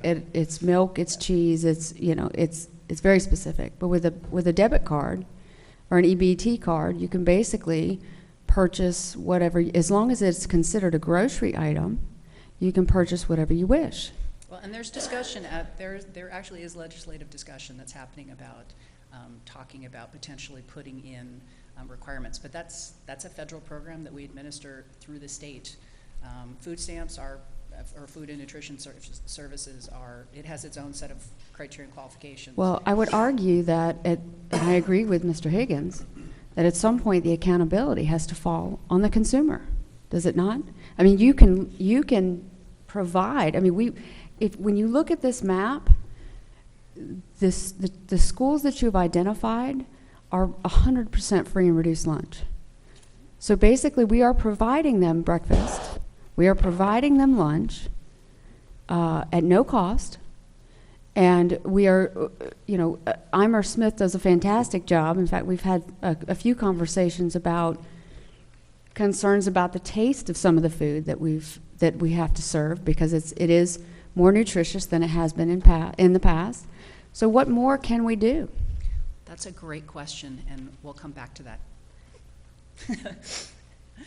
If we talk about some of the potential opportunity areas for just a minute, if we were to focus on just these 6 schools that are in the middle, where you have the highest incidences of overweight and obesity and the highest incidence of Medicaid participation, you'd hit almost 100 children that are under the age of 5, or in kindergarten now. They were under the age of 5 when they filled out their forms. What we're actually asking and would like to do is first work with the administration on facilitating, continuing to track this kindergarten health assessment data, because this is coming in when the kids are 5, but where are they between 0 and 5? Some of that can be addressed with WIC, but there's also other elements that have to do with daycare, home care, parental and community education that are pieces that go on that front end. But we'd like to be able to track this over time. This is one cohort, but we'd like to be able to do this on an ongoing basis. The second is that we'd like to make a request as a county. As we look at what types of evidence-based interventions might work, we'd like to be able to track the data over time. And to do that, we'd like to ask the schoolhouse nurses hold health-a-ramas in the 1st, the 3rd, and the 6th grade. We'd like to be able to follow the cohorts of children as they progress through to see, is this getting better or worse over time? Are the interventions that are happening actually having any impact at all? And being able to do it on a school-by-school basis. The other piece that we'd like to ask is to have staff participation from the school system as part of this community working group team. Because quite frankly, the interventions, and there are many evidence-based interventions that can be done from a policy standpoint at a county level, at a school level, at a community level, as well as specific programs, educational programs, et cetera, based on what the data tells us is the underlying cause. And part of what we'd like to do is convene this community working group to sit down and really say, what is the data that we still need to collect to be able to identify the specific drivers underlying the problem in different parts of the community? And then formulating, how do we share the data? Because there are some challenges with sharing some of this data back and forth in a way that protects all of the confidentiality, the privacy, the HIPAA, the FERPA requirements, so that we're not, so that we can talk about the data, but not necessarily talk about the individuals. And then working as a group to identify the best evidence-based approaches, and then sit down and figure out what naturally belongs to, where's the natural home for these programs as to who should be doing what. There's a role for NC Nourish, Feast Down East, the hospital, CHEC, which is the group that does education and training for our physicians and nurses in town. There are roles for the school board, there are roles for the schools, there are roles for the parents, there are roles for specific communities and faith-based organizations. So we're really looking to convene a bigger group to kind of come together and say what's the right question, what are the right answers, and what's the right program to begin to start to nibble away and address this. So are you asking for access to data? We have access to data with the kindergarten health assessment forms. There's actually a parental informed consent that gives that data and the rights to that data to DHHS for population-based health information, but just trying to figure out how to better facilitate that on an annual and ongoing basis. What we are asking is to add height and weight to the 1st, 3rd, and 6th grade health-a-ramas, so as part of that informed consent, so we can start to track that. And so that's an ask of the school board, since that's something that we can't do without it. I don't support that at all.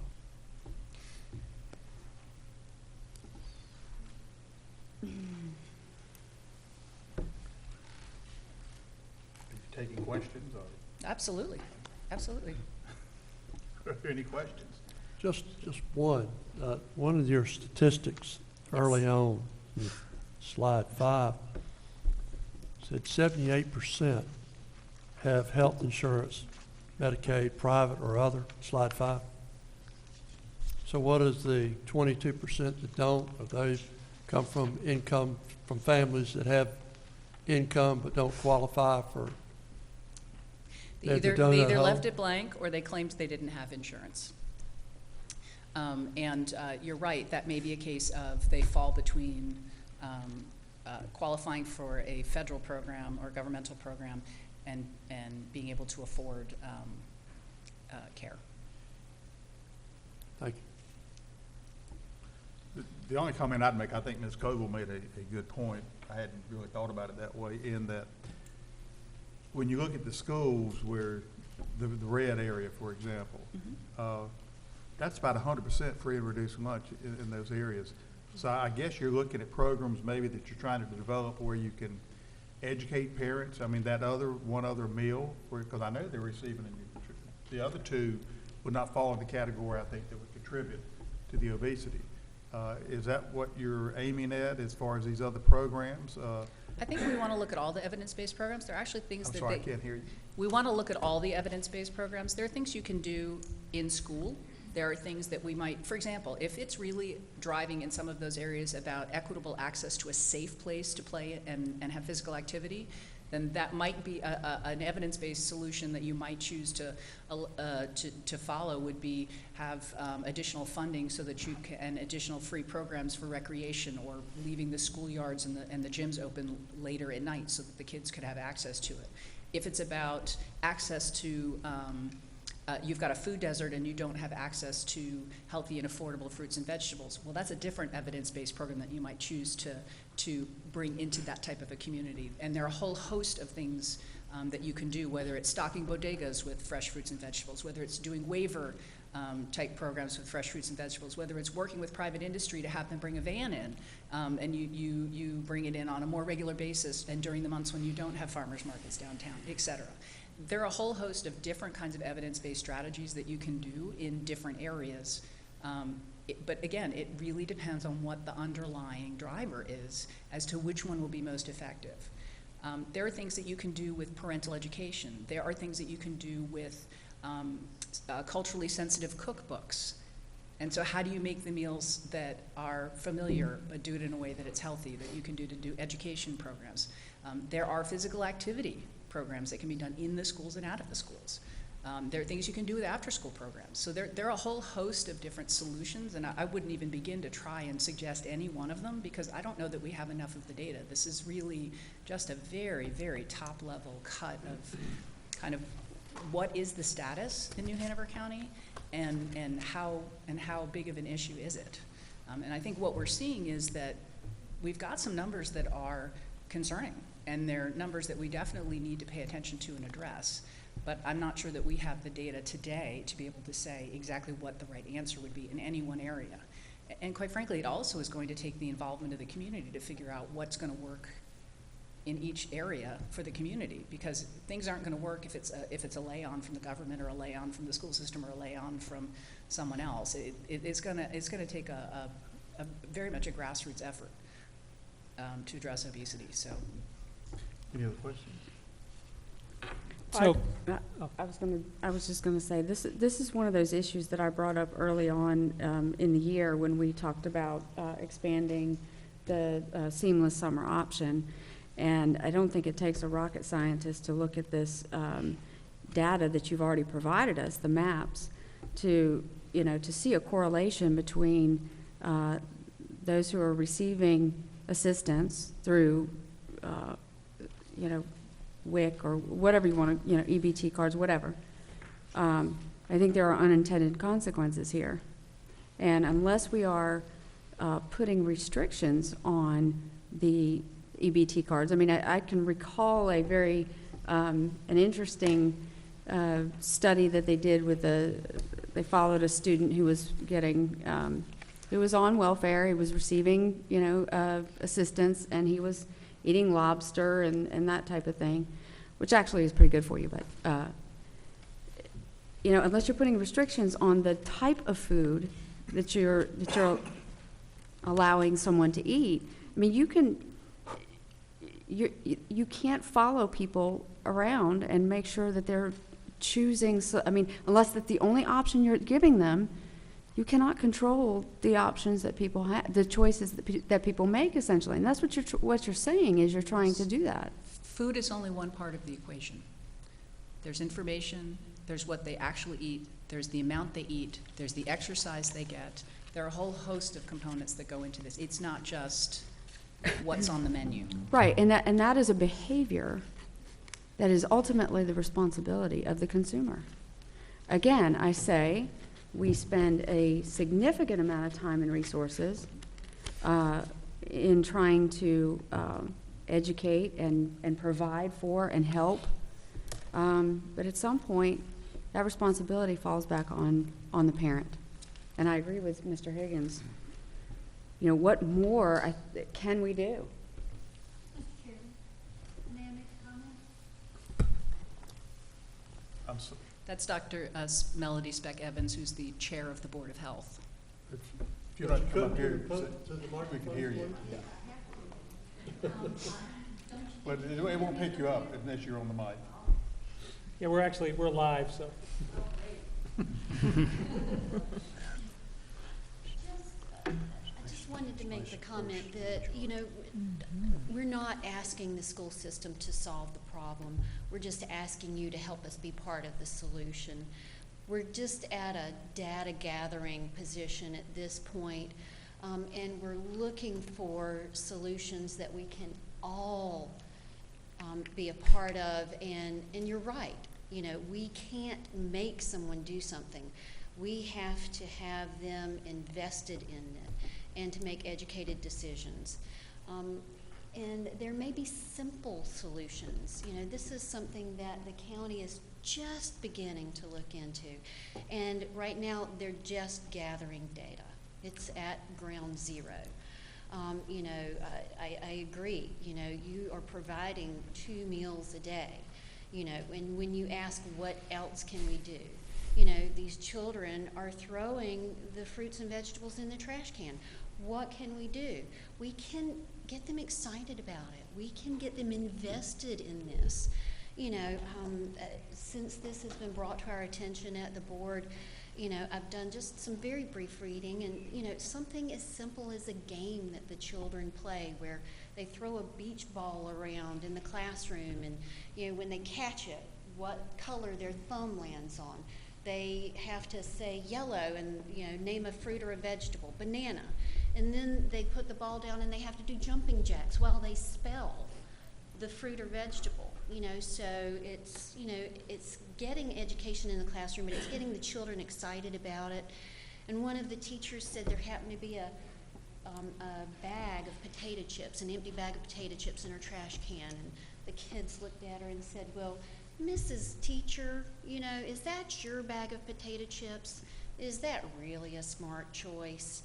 You know, so simple things that can get the kids excited about it. And I don't know that that's the right program for our county, but things that aren't going to be expensive, that aren't going to take time away from the teachers, because I know that they're already asked to do so much. But I don't want people to, you know, dig in their heels and become resistant when at this point we're just collecting data. The request at this point, to sort of clarify this, is not to implement any program. They, through their school nurses, would like to collect a little more data with parent permission. So it's not a case of we're going to be collecting data that we don't have permission to collect. It's a health form that a parent has to get permission on, and they're only asking for, at the upper grades level, height and weight so that they can continue to monitor BMI. And then they're asking us to work with them on the committee that might come up with some recommendations that we would have to come back to the board for before we would ever implement. I think that data collection piece is important, because if 30% of our kids are overweight, then we're going to have to deal with the consequences of that as a school system. So at the very least, having the data gives them a starting point to look for programs. So in terms of next steps, Don, if you could go to that, I think it's the last slide.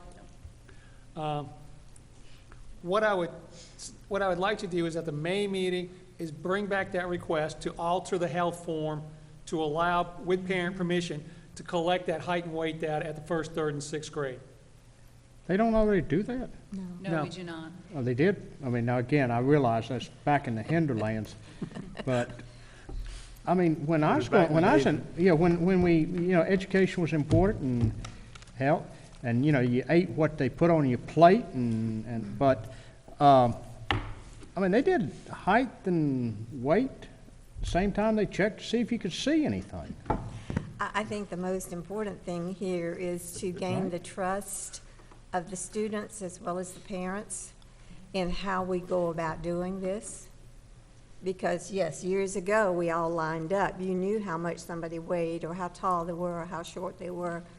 Well, no, Children they did it don't back, want- they did that in the back room. And the school nurses are actually collecting other protected health data that they're doing, like blood pressure and some other things. So this would just be adding another Yes, but the measurement to it that parents they are and already doing. students need to be assured that That's gonna be it is kept. for, it's for their own benefit and the purpose of it and how we're going to be able to help And be them. kept confidential. And who, And and who it's we're made- sharing that information with? Pardon? And who else are we sharing that information with? And we're actually not, and this would not be sharing individual information, it's actually more of an aggregate data to look at, like the data you saw on the charts that were displayed earlier. So we're not going in and saying that Mary Hazel's weight was up over first to third grade. It would be the school that Mary Hazel went to, more of that kind of aggregate data. And Mary Hazel is not, I'll stop when I'm digging that hole right now. Totally digging a hole. Well, I mean, the thing is, that's wonderful that's wonderful data. That's wonderful data for the school as a whole. It does nothing to help a child or a parent. And I know that there's been all the, I guess, litigation and complaints about sending home reports that your child's, This would not be what that data would be used for. well, but then what good is it? What does it do? Well, because they have limited resources, and so if they've got an area they can identify where there's a larger percentage of overweight kids, then they can target their resources to that community. Okay. When But I've they've got- already identified it. They they've- showed it to us in this This is a map. single point in time, though, and it's a single grade. Is it an anomaly, or is this standard? Is this the starting point, and how much worse does it get if it's this level at kindergarten? There's tracking and going back, saying, well, what do we do in the daycares? What do we do in the other ones? So can we prevent that before they even get to kindergarten? So year over year, we can track the kindergarten Well- over kindergarten, and we can track throughout the school system to sort of say, over an age basis, are we seeing any progress with the interventions we do make? Did the education work? In other words, if you're going to have a program, measure the outcomes so that you can see whether or not Well, you're do you having go back in progress. time looking? Because I know when I attended Winter Park Elementary School, for example, I could count on one hand the number of what you'd call obese children in the whole school. I mean, do you look at the differences in our society today, the changes in diet and what has brought that out? Because, I think we all would agree, sweets, all these drinks, all this kind of stuff, that was a real treat many years ago. Now it's a customary Yeah, actually, Twinkies, North Carolina is, over the last 20 years, North Carolina has, much like the rest of the nation, we have all seen our waistlines expanding, and our percentage of adults and children in high school with our behavioral risk factors and our teen behavioral risk factors has increased. We now have levels of obesity in the United States and in North Carolina that didn't exist 20 years ago. So this Tim. is not unique. This is not Tim. unique. What's the hardship in collecting and maintaining the data? From my perspective, it's actually county employees that'll be doing the collection through the school nurses, and they're already collecting data at these health aramas. It's 2 more points of data that we have, and then there's simply the permission to look at this data in an aggregate form. I make a motion if you need it, or can you? Well, this is No, just for it's for- information. just for information. Just for information. Yeah. All So right. it would be it'll be on the May In the agenda May as an action item Fair under enough. old business. Thank you. So, Okay. Thank you very much Thank for you your very much. thank you. consideration. The other one, you want to go ahead and do that before we take a break? Yes, we need to let those little ones. We got some youngins here, we gotta get them home for, All right, let's go with item B, Global Passport, Pine Valley. while they're coming forward, I asked them to come tonight because this is probably one of the most unique and fun programs I think I have been to and had the pleasure of having a few minutes to work with this school year. And I've never seen kids, I think, more engaged, and I'll let them talk, and you'll be just as engaged as I think I was as they did this.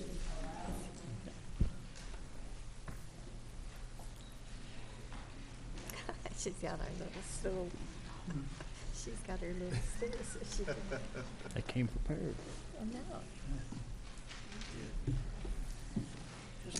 Hey, sweetie. Oops. Would you like me to help you with those? What do you mean, what items? All right. She's got it. I don't know what Good seeing you again. She was Thank at you. the meeting, she had a chance to speak. Oh, Lisa, Lisa, anything you requested, This was the most fun to go spend a half hour with. We're gonna do it again in the fall. And it was fun. anything you requested, they got us. I don't know, I think it was This is about 4 years. you suggested, you actually suggested that be aggressive in this impact. Then they were gonna do another country, they were gonna do another South American country, so then they took a guinea pig up in president. If they don't, Probably not. And they had kids sitting there tweeting the whole time. They camped out in the room next door, so they killed one. Okay, good evening, and thank you for letting us be here tonight. Can anyone remember Christmas or another holiday or time when you received presents as a child and you were excited? Okay, I want you to think about that for a minute, because that is the feeling of excitement we had during this 24-hour Skype. Every time we went to another country, another classroom, it was exactly like opening a present or a gift. And we remember those things from our childhood because it was exciting and it evoked emotion. So because it was an emotional experience, it stayed with us. That's what learning needs to be about, enjoying, exploring, and making those type of memories that stay with us so they retain the information. This 24-hour Skype was just amazing because it was one surprise after another, and they're going to be able to tell you about that. Each one of the Skypes was new information and new faces. I have one slide that you'll see that's absolutely my favorite, and it's a picture that's especially touching as it's a child, and you can just see the absolute delight in his eyes as he's looking at our students on the screen, and he realizes that we have a classroom that's inside that has a roof and walls. It was amazing. It was a brilliant plan of Ms. Ladd's to engage, remove barriers, see the world, and to extend learning. We talk all the time in education about making connections, linking our learning, and making it real for the children. This was a perfect example of learning at its best, doing all of those things. I went in at 6 in the morning and I was going to take notes through the entire 24-hour Skype. By the third entry on my iPad, I gave it up. I was too busy watching the expressions on their faces as we went to a new Skype and as information was shared. And I decided there's nothing I could type or write that was worth missing seeing their faces and their excitement. My spring break ended up being a time of reflection and thinking about all the enormous amount of learning that took place during that 24-hour time. I told Dr. Markley that I just kept thinking about all the things that went together to make this such a great experience, and it totally was. It was a master plan to keep the students engaged in meaningful activities throughout the 24-hour Skype session. Ms. Ladd is a master Skype teacher. She is one of only 25 teachers with that status in the world. She's always eager to create. She likes new projects in her classroom, and she absolutely loves technology. It's totally my pleasure to introduce her tonight and let her share her passion for learning and teaching with her 24-hour Skype-a-thon. Hi. So I started Skyping in my classroom 5 years ago. I wanted to connect my kids to Christmas around the world, so our first Skype was to Sweden. And since then, I've brought in guest speakers, creative writing lessons through Skype, mystery Skypes, which our class and the other class has to ask yes or no questions to guess their location. So last year, my kids were they were tweeting and Skyping. They asked me, why can't we Skype kids in Australia? And I said, well, you think about that for a second, and it didn't take them long to figure out that it's a time zone issue. So that was how this whole process started. I love using Skype because it invigorates and engages the students. It brings the world to them. It supports our curriculum in so many ways, in all areas of academics. Students become not only citizens of our classroom, but they become citizens of the world. And it's interactive learning at its finest. My favorite reason for using Skype, I'm just going to hands down, is because my classroom is not limited by its four walls. My class is everywhere. We have friends in Kenya, we have friends in Australia, and I'm very passionate about this because my kids, we talk about these kids every day, our friends in Brazil or whatever. So this is why I love Skype. So during our 24-hour Skype, we had, next slide, okay. So in the 24-hour Skype, we had my kids were the core group along with 10 fourth grade students. They were the core group. Throughout the whole 24 hours, between 8 a.m. and 4 p.m., you had classes at Pine Valley that rotated in of all grade levels. So they got the opportunity to have a Skype as well to connect them with another class around the world. These questions were the questions that we had on the Skype, on our format. So it was, how do you learn reading? How do you learn math? What do you have for lunch while at school? How do you get to and from school? What tools do you use to learn? What are your responsibilities at school? And then they had to teach and share us something, and then we taught them something as well.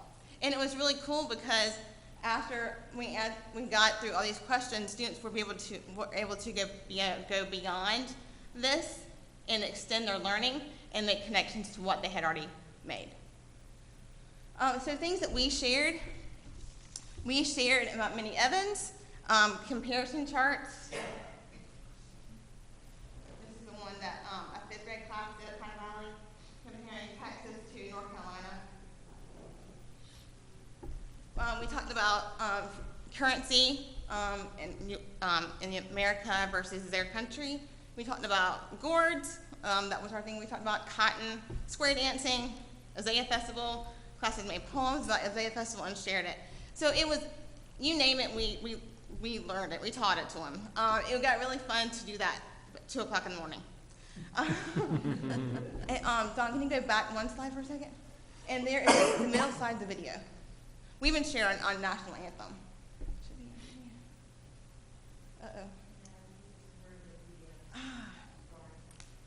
Okay. Sorry. Okay. Okay, go on. So just a few things we learned, and that was, there was 2 videos I was going to show you of things. They were actually teaching us counting in Chinese, so you could hear the kids in the background. They were saying it, and then we were saying it back to them. And then the Pakistan national anthem, they were singing us the national anthem, and then we shared ours. It was amazing and a priceless 24 hours. The fastest 24 hours I can ever remember. But it was those priceless moments along the way where you'll never have those experiences again. The kids were so engaged, and like you can see their eyeballs just, wow, those kind of moments, and it was wonderful. So during the day and during the night, we had these stations set up. One of the stations was tweeting.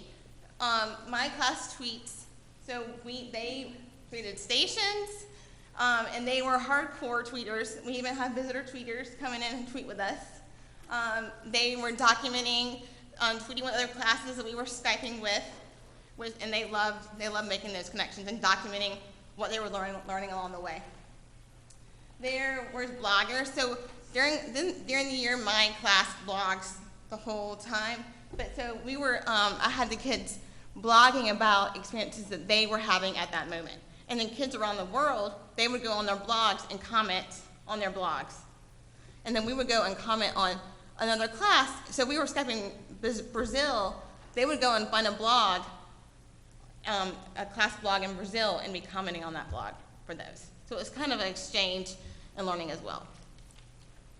And there's an example of Blake's blog that he wrote while he was, we were blogging Australia.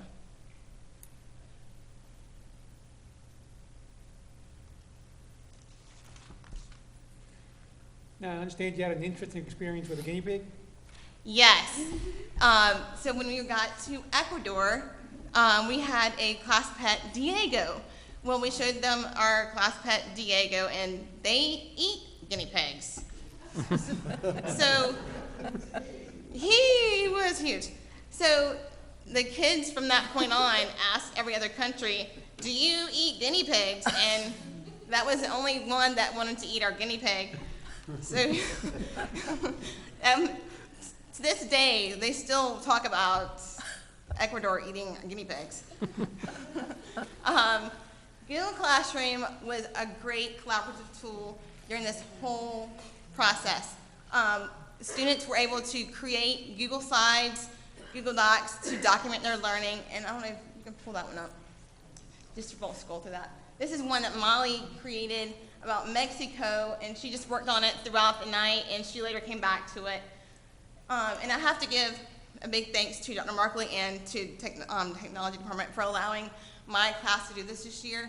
We are kind of piloting Google Classroom for 2nd grade, and it has been an amazing tool to have as we have been collaborating with other classes around the world, because they're able to collaborate with us in Google Docs.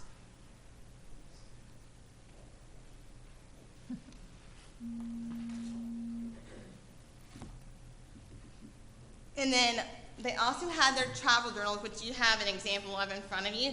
And sorry you cannot keep them. They would be like devastated if they cannot have them. They cherish their travel journals.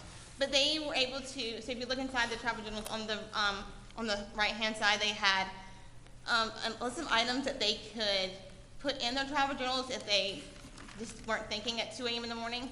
And then in the back, they had a choice board that they could go to and say, hey, what can I do if I'm stuck or just need something to do? So they kept them going throughout the whole night. And they love those things. I have 6 or 7 of them now, and I get emails, can I have them back? Can I have them back? And I'm like, yeah. So they love them. We also were keeping track of our time, how many miles from each country along the way, and we had a miscalculation around, I think, 1 o'clock, but we fixed that, and I think we had a total like 360,000 miles throughout the whole evening, the whole 24 hours. Because of this experience, like I said before, we have conversations every day. Those moments where we can say, do you remember this? Or I saw this. Or we just talk about our friends. They're not kids across the world. They're our friends and our classmates now. They're not some other kid around the world. It's just they're our friends.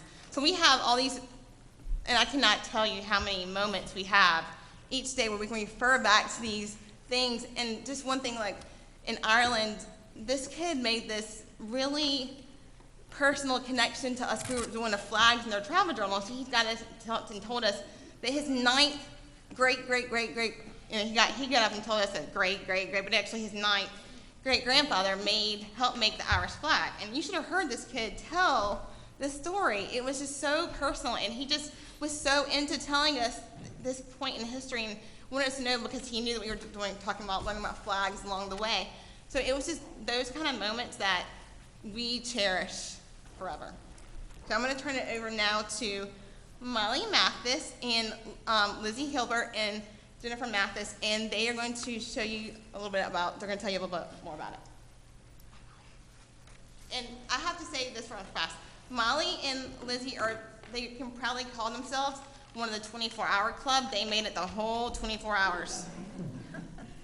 Hello, my name is Molly and I am in 2nd grade at Pine Valley Elementary School.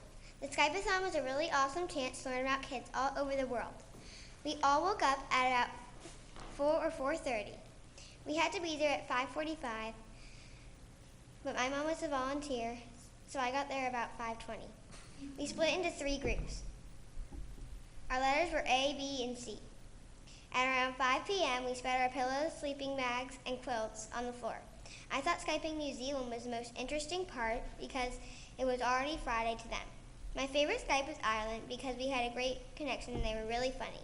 One thing I learned on the Skype with Ireland was one of the kids in Ireland class, his great grandfather was the designer of the flag. I stayed up all 24 hours and I fell asleep right when I got home at 6:15. We had snack and dinner breaks. In the library, we interviewed students about what country they Skyped. My favorite Skype of all was Ireland, but my favorite overnight Skype was Japan because Japan is really pretty and interesting. I hope we do another Skype-a-thon next year. Does anyone have any questions?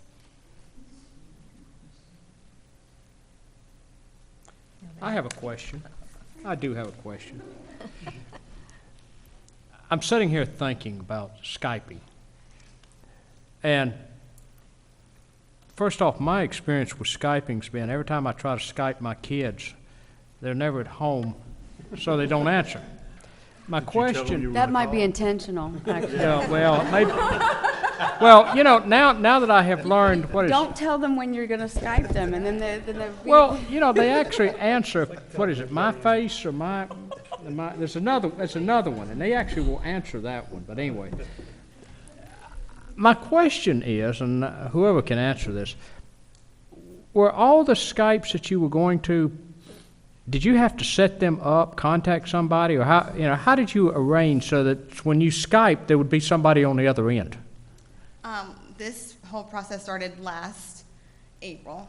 I went to her Ms. Higgins in June, and I said, here's my idea, can I do this? And she's like, yes. So I spent the whole summer just jotting down notes, thinking about it.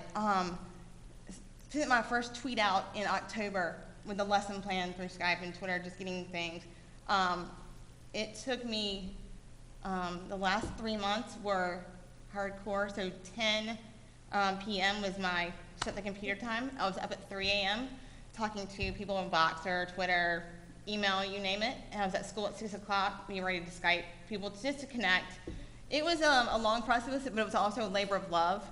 It was those moments, and I got to see some of my PLN on Twitter. I got to see some of them throughout the whole process on Skype too. So it was an amazing experience to connect with our kids and to connect with them. But it was definitely a lot of work and a lot of behind-the-scenes work that they will never know, and I don't really want them to know. But yeah, so it took a good year to get this going. Okay, thank you. Yeah. And thank you, Molly. Let's give Molly a...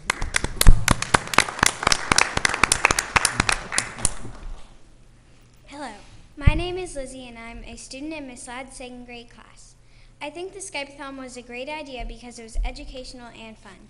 We had a lot of breaks to regain our energy and eat dinner and lunch. We also had a 10-minute break in between each Skype. We had one group Skyping, one group working on travel journals and blogging, and one group in the library. Now I'm sure you're probably wondering what a travel journal is. A travel journal is what we use to keep all of the information about the country we just Skyped. My favorite thing about them is we can learn and have fun at the same time. We did get to go on the playground and play a little so that we could get our energy out. My favorite country was New Zealand because we were time traveling. I stayed up the whole time, although in the last Skype I almost dozed off. I learned that every class we Skyped were the same by being kids. Thank you so much for making this happen, Miss Ladd. Do you have any questions? All right, so how many of you guys stayed up the whole 24 hours? About like 12 of us.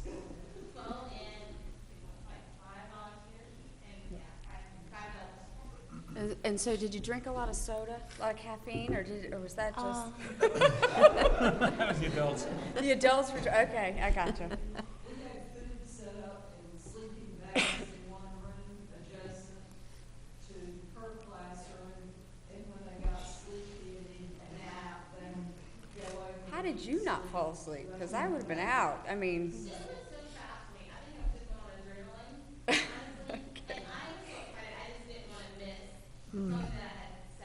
Yeah.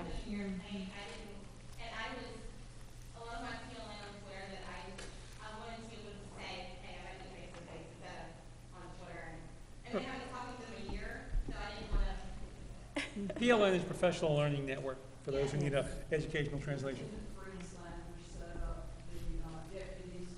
class, so they took turns coming by, hanging out with the students, and it was just a great night. Did anybody not make it and have to go home?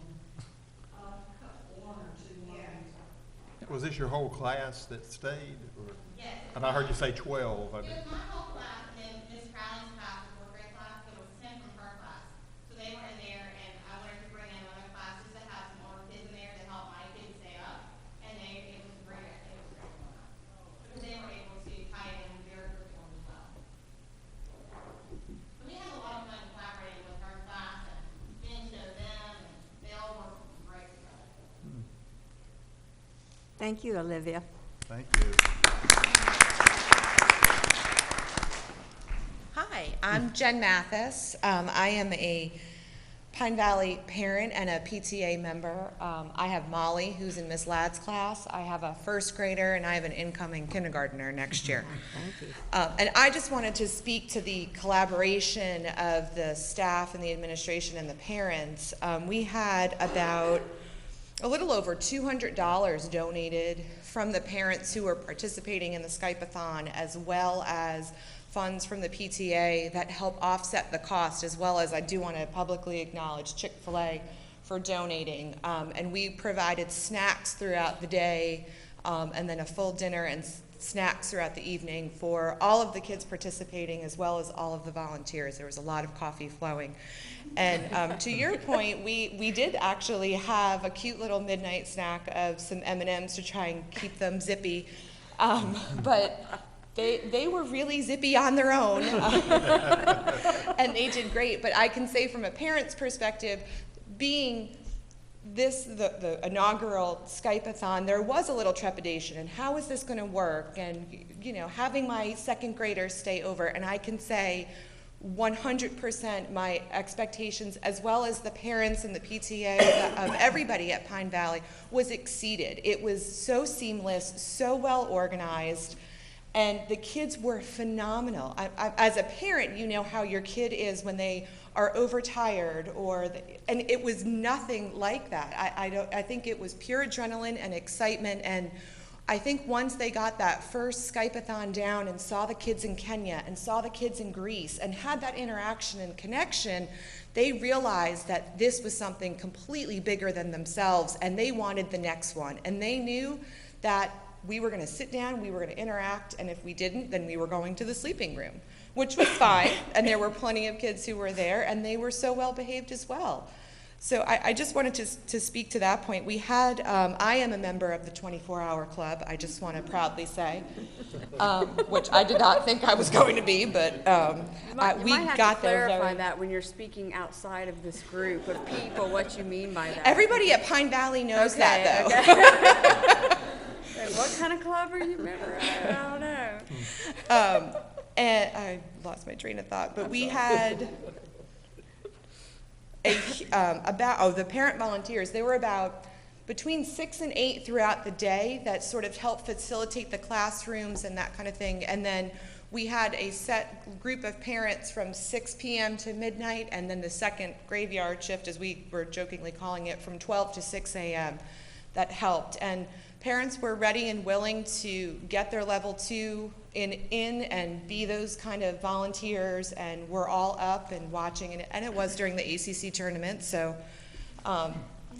we did have a basketball game on, so the kids enjoyed that as well.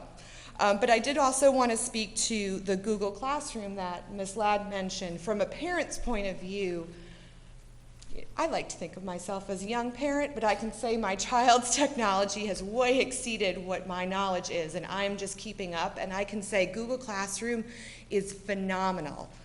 And what it allows, not only the participation of students in Wilmington, North Carolina to speak and interact with those around the world, it also allows my child, as well as those who use it, the independence to work themselves, to have assignments, to go on, to learn time management, to learn how to prioritize their projects. And I think it's such a great opportunity at the second grade level to have that. It's just truly amazing, and we are really thankful. And to that end also, as I sat here today, I just wrote a couple notes that it's these type of out-of-the-box ideas like Ms. Ladd has, that had the support of the administration and had the support of the Board of Education, that make the school rise to the occasion, and that it's not just a test score or a number. I am so proud to be a Pine Valley parent, and I am so proud of what our staff does there and what our PTA does there and all of our parents. And it's that collaboration that makes us more than a test score and more than what people see on paper. And I will fight that tooth and nail, that you just have to come experience what our classroom and what our staff and parents are like. And that I think it's super timely that we're here during your discussion for your budget meetings, and that I hope, especially from a parent in New Hanover County, that you really take heed in what we're saying and how technology is so important, and your support and your funding for things like this to look into the future, to help our students grow, to help our staff and support them, are just imperative to continuing to have New Hanover County rise to the state level. So I really appreciate your time, and thank you. Well, one thing I might add is that we might want to have you go to the county commissioners meeting. I will be glad, you name it, and I will be there. I will be happy to go. You would be a tremendous asset. We appreciate it. You get my number. I will be there. Okay. Thank you so much. I just wanted to say one big thank you to Ms. Opgren and Kate Taylor, because throughout the whole year, they were never hit on their desk and never dodged a question when I always had, believe me, tons of questions. So her support and her willingness to say, go get it and do it. Yeah. They have been amazing. All my text messages, emails, they've been amazing. So just know that Kate and Rebecca have been priceless to this adventure. And I just wanted to know if you had any other questions that I might answer for you today. Anybody have any questions? We're just very proud of you. No, but I did want to say, I do appreciate that the parents sort of understanding. You mentioned the levels of approval that we have in terms of allowing parents volunteer opportunities. We've got to do background checks and things like that. We had I believe, some concern from a few parents who were not real understanding of that situation, but knowing that we have children, small children, that we have to that we're going to be involved in this in an overnight situation, was important that we make sure that everyone was sort of on board with that. So I appreciate their patience with that. It's important to make sure that we have good people caring for our children in those situations. Yes. I do have a comment, Molly and Lizzie. I also have Skyped New Zealand because I have a daughter over there. Really? And I'm a veteran of the 3 a.m. Skypes. And it's, it can be brutal, but if that's the time you can get them, that's when you get them. And Where does she live? she's in Milford Sound and getting ready to go to Cardrona, which is outside of Queenstown. Milford Sound's in the corner. So where did you Skype in New Zealand? It was Wellington and Christchurch. Okay, I've been to both. Yeah. Yeah, that's cool. Yeah. Awesome. Well, thank you for allowing me the opportunity to come and speak to you. No, Ms. Ladd, thank you. Folks, that's a 12-month lesson. And that's the kind of planning that our teachers do, not just for this, but for all of the things that they do. Lessons don't magically happen when a teacher walks in the class. It's a lot of hard work and preparation that goes into it. True. Thank you very much. This time we'll take a short 5-minute break, or maybe a long 5-minute break. Get your caffeine, folks. Then we'll resume.